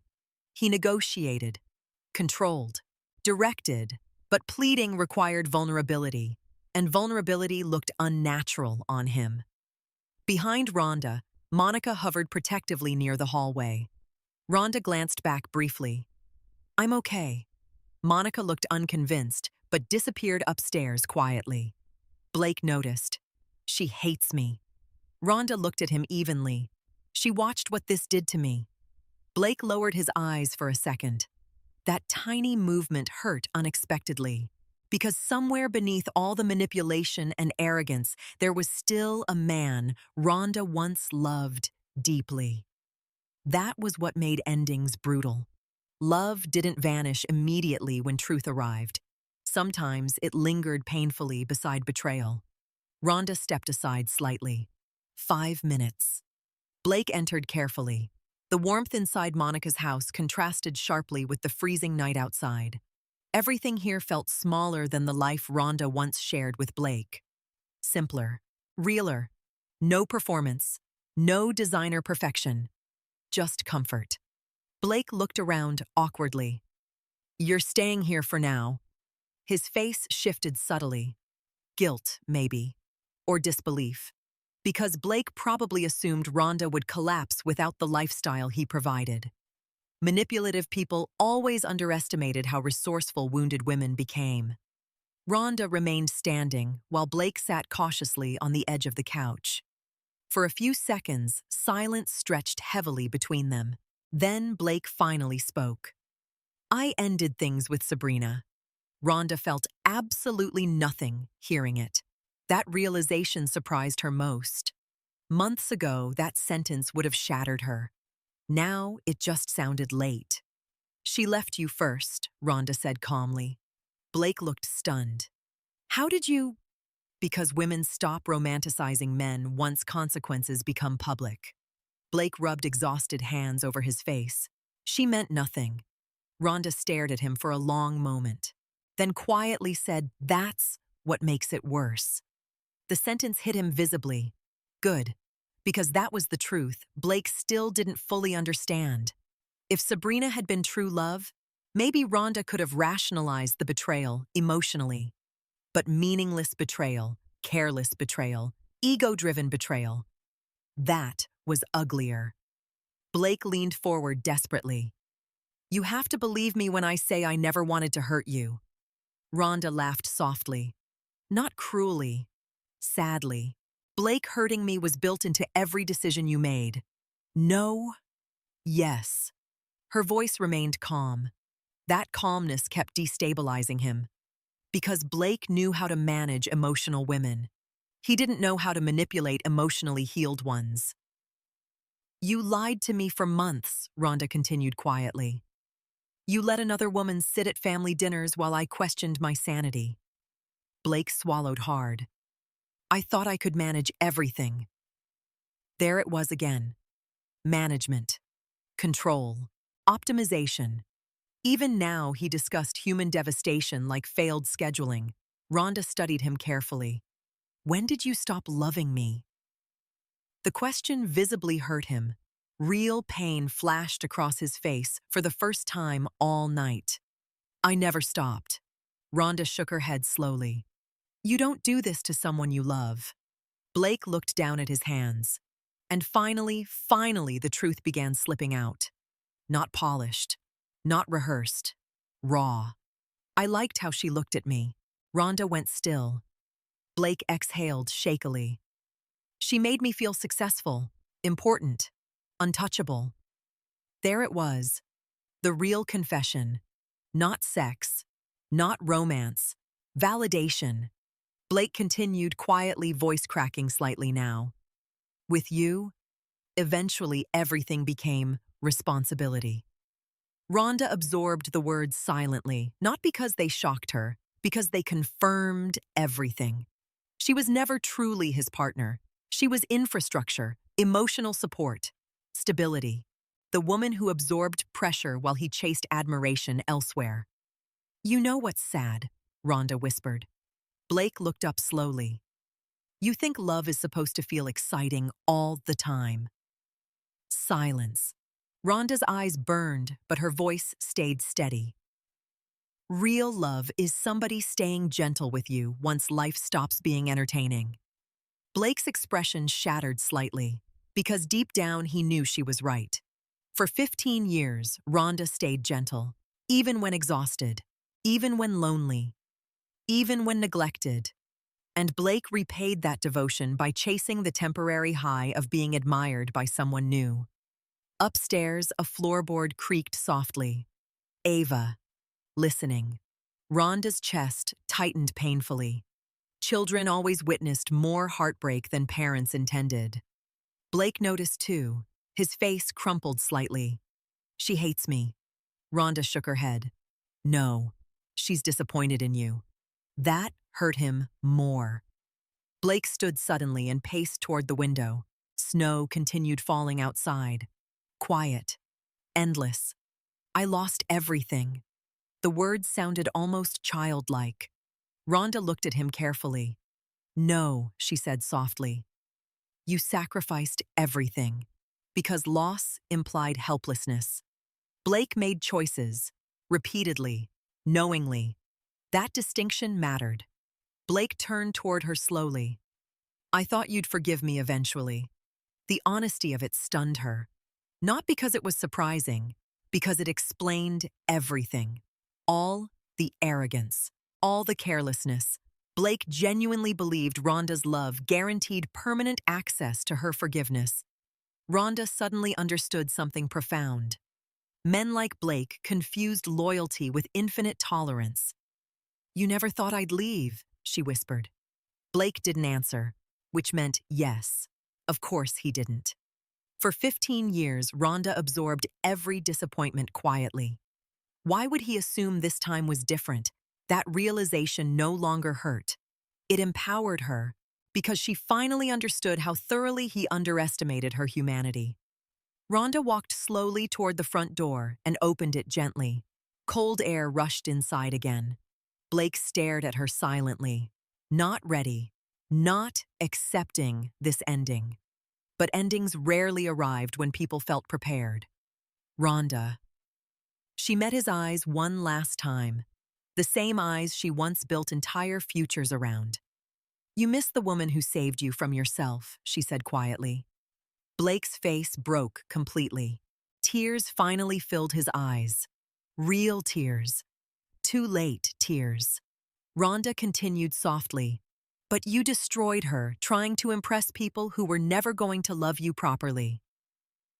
The silence afterward felt sacred somehow, like truth finally entering a room that spent years suffocating beneath lies. Blake stepped closer, desperately. "We can still fix this." Rhonda looked at him calmly and realized something surprising. She no longer wanted him back. Not secretly, not emotionally, not even hypothetically. The grief remained, but the longing was gone. That was healing. Slow, painful, quiet healing.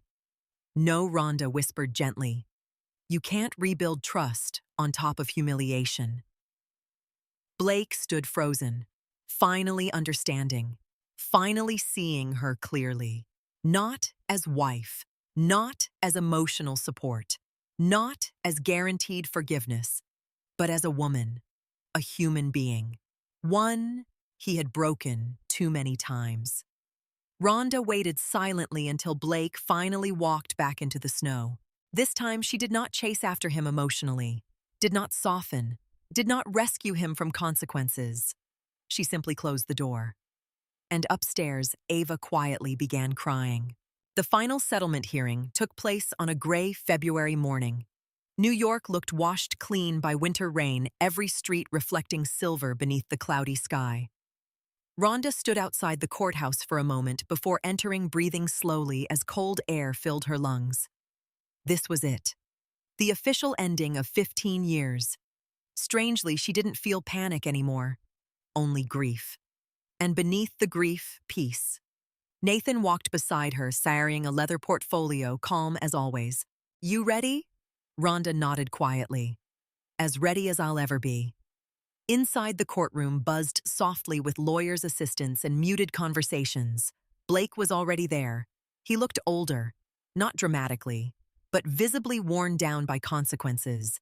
His expensive suits no longer fit him the same way. His confidence had thinned. His posture lacked its usual precision. For the first time since Rhonda met him, Blake Ward looked uncertain in his own skin. Their eyes met briefly across the room. He looked away first. That mattered more than Rhonda expected, because Blake used to dominate every room through eye contact, alone. Now, he couldn't even hold her gaze. Judge Eleanor Hayes entered promptly, and the room settled immediately into silence. The proceedings moved carefully through final asset review, custody arrangements, and financial disclosures. Nathan remained composed and strategic, presenting every detail with quiet clarity. Meanwhile, Blake barely spoke. Not because he had nothing to say, because the narrative had collapsed already. The hidden accounts, the misuse of marital funds, the affair, the ethics investigation. All of it sat heavily around him now, like smoke no expensive suit could hide. Judge Hayes reviewed the final settlement papers before speaking clearly.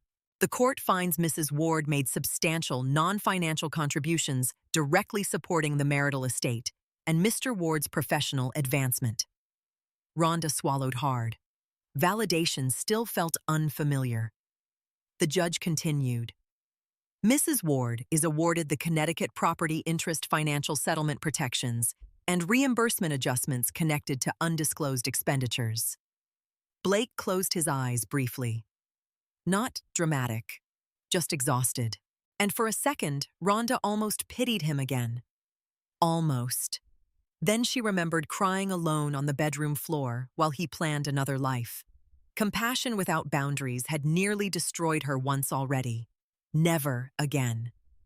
After the hearing concluded, reporters lingered outside courthouse steps, hoping for comments. Nathan guided Rhonda carefully through the crowd while cameras flashed around them. Mrs. Ward. Any statement, do you feel vindicated? Was the affair the reason for the divorce? Rhonda paused briefly at the courthouse entrance. Not for Blake, for herself. Then she answered calmly. Sometimes losing a relationship is the first time you truly find yourself again.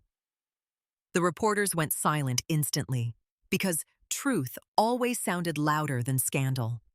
Nathan opened the car door for her afterward. You handled that perfectly. Rhonda smiled faintly. I'm starting to realize peace sounds stronger than anger. Nathan looked at her carefully then, like he saw something rebuilding inside her. And maybe he did. Over the next few weeks, Rhonda slowly began reconstructing her life.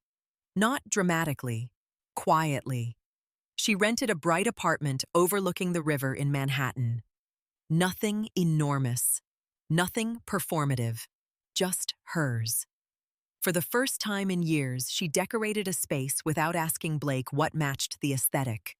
Warm lighting, bookshelves, plants, soft jazz playing while she unpacked boxes late at night. Small freedoms felt revolutionary now. Meanwhile, Nathan helped connect Rhonda with nonprofit branding consultants interested in partnering with her professionally again. At first, Rhonda hesitated.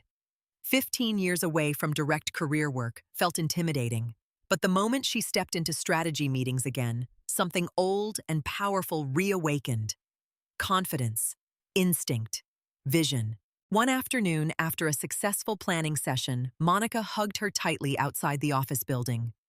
You're glowing. Rhonda laughed softly. No, I'm just sleeping through the night again. That was true too. Healing sometimes looked very ordinary. No panic attacks. No waiting for lies. No shrinking.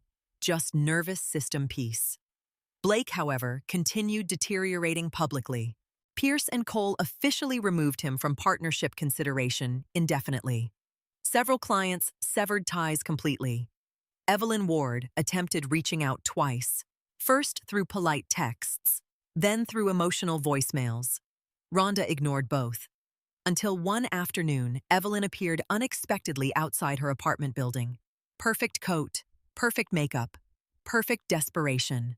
Rhonda, please. Rhonda stopped carefully on the sidewalk. What do you want? Evelyn's composure cracked slightly. We're still family. No.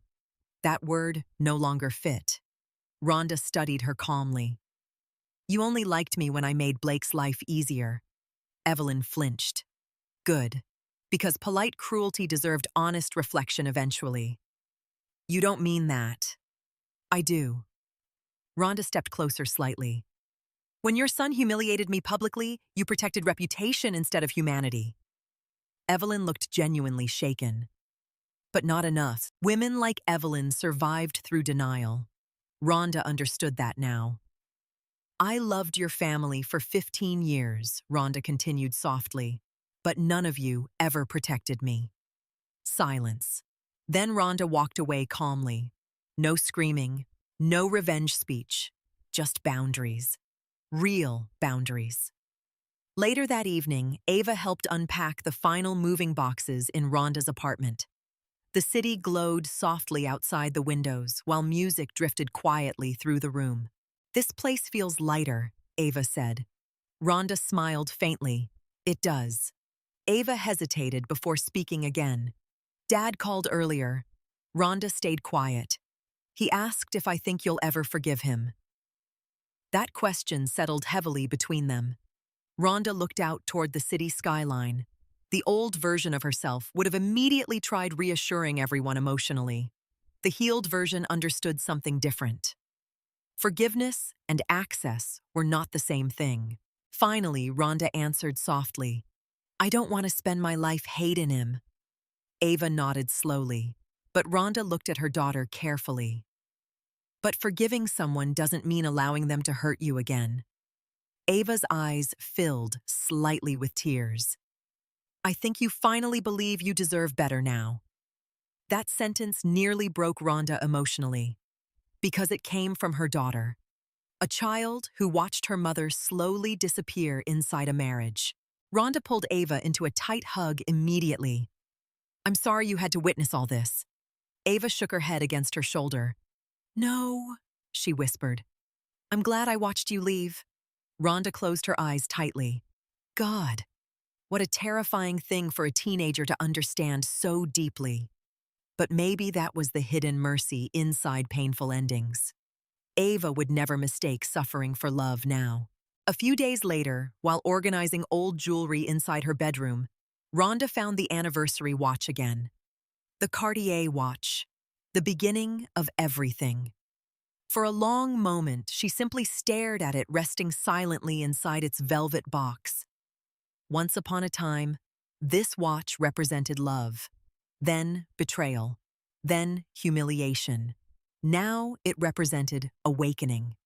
Rhonda lifted it carefully before walking toward the window overlooking Manhattan. Winter sunlight reflected softly across the gold surface, and for the first time, the watch no longer hurt, because objects only carried emotional power while attached to illusion.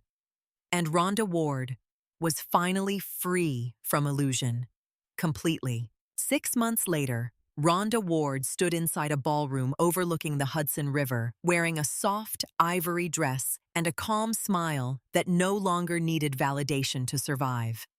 The charity gala buzzed gently around her. Women in elegant gowns moved between candlelit tables while jazz music drifted softly through the room. But unlike the corporate galas Blake used to drag her to, this event felt different. Warmer, human, real.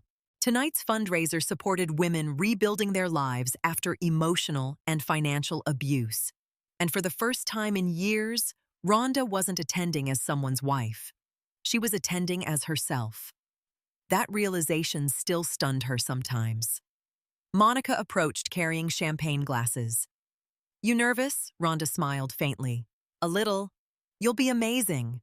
Nathan appeared moments later, adjusting his tie with quiet amusement. "You say that every 5 minutes." "Because it's true." Monica shot back immediately. Rhonda laughed softly. That sound still felt unfamiliar sometimes too. Not the polite social laugh she perfected during marriage. A real one. Nathan handed her a champagne flute carefully. "You ready for your speech?" Rhonda glanced toward the stage. Rows of women sat at round tables beyond shimmering candlelight. Some laughing, some emotional, some visibly carrying invisible scars Rhonda recognized instantly. Because once you survived emotional manipulation, you learn to identify the exhaustion in other women's eyes.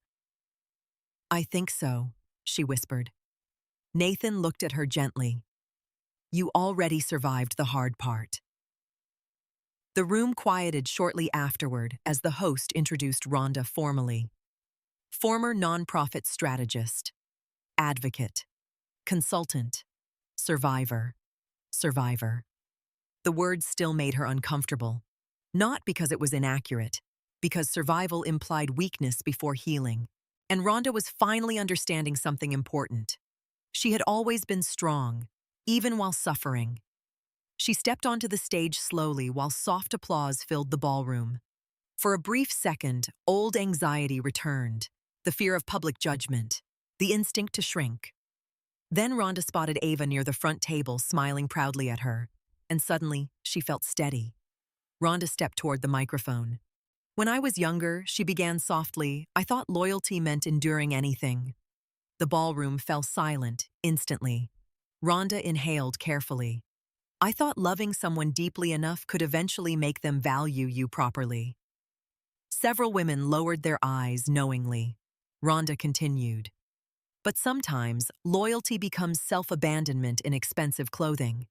The room remained completely still, because truth always sounded louder than performance. Rhonda looked down briefly at the velvet box resting beside the podium. The watch. The Cartier watch that once symbolized humiliation. Tonight, it symbolized something else. Freedom. This watch was given to me during my marriage, Rhonda said quietly.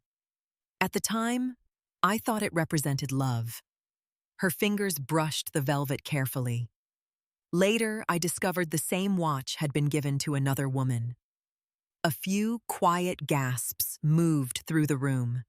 Rhonda smiled sadly. That moment shattered me. Her voice softened further. But heartbreak has a strange way of introducing you to yourself. Tears filled several women's eyes now, including Monica's. Rhonda looked around the ballroom slowly. I spent years believing kindness made me weak, that being patient and forgiving and supportive somehow made me less important. Her throat tightened slightly, but I know something now that I wish every woman understood earlier.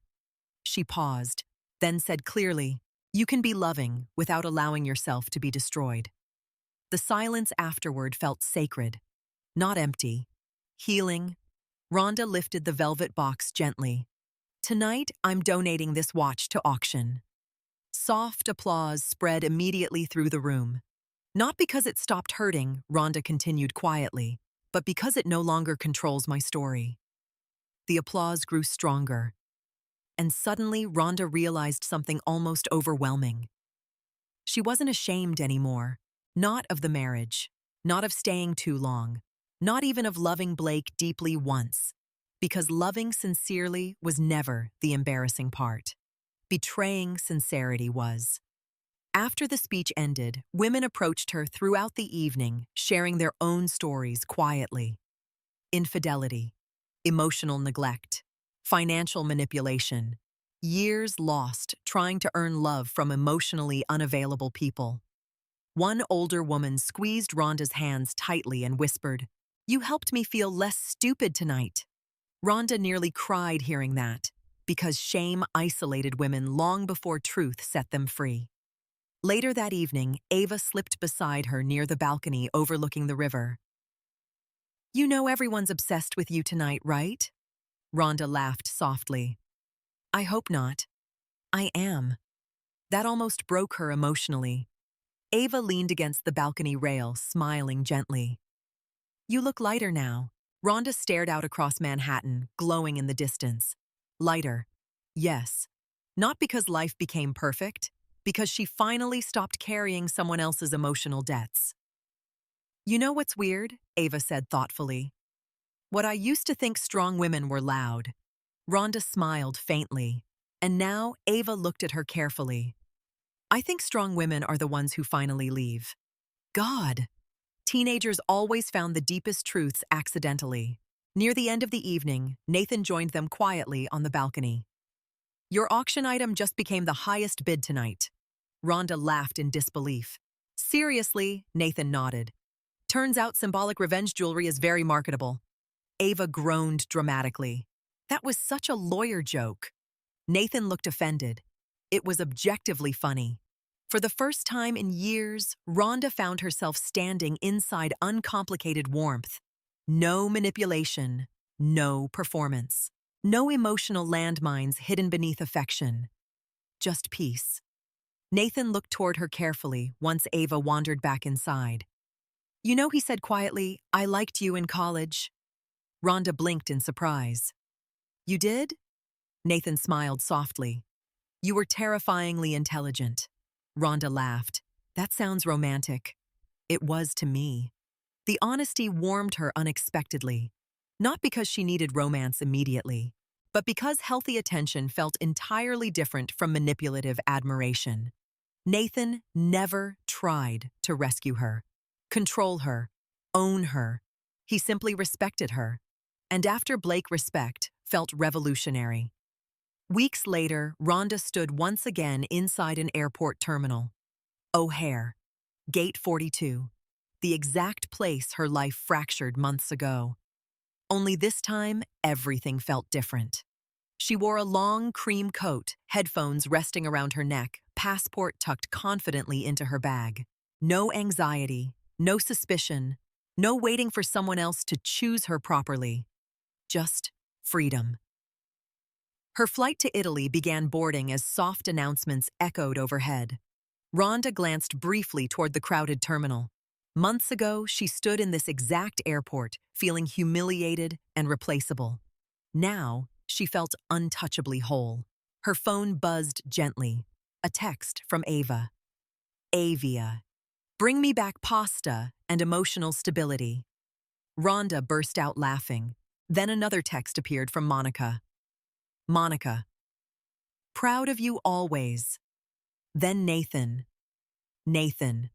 Try not to accidentally heal an entire country while you're gone. Rhonda smiled warmly at the screen. For years, she believed love meant enduring pain quietly. Now she understood something better. Healthy love never requires self-erasure. As boarding began, Rhonda took one final look around the airport, the place where betrayal introduced her to truth. Then she walked forward calmly, not abandoned, not broken, not someone's forgotten wife, just Rhonda Ward. Finally choosing herself. Sometimes the deepest heartbreak in life doesn't come from losing someone. It comes from realizing how long you abandoned yourself, trying to keep someone else happy. Rhonda's story is painful because so many people silently live it every day. They stay loyal while being neglected. They apologize for asking basic respect. They shrink themselves to protect relationships that are already breaking them. And little by little, they start believing their love is only valuable when it comes with sacrifice.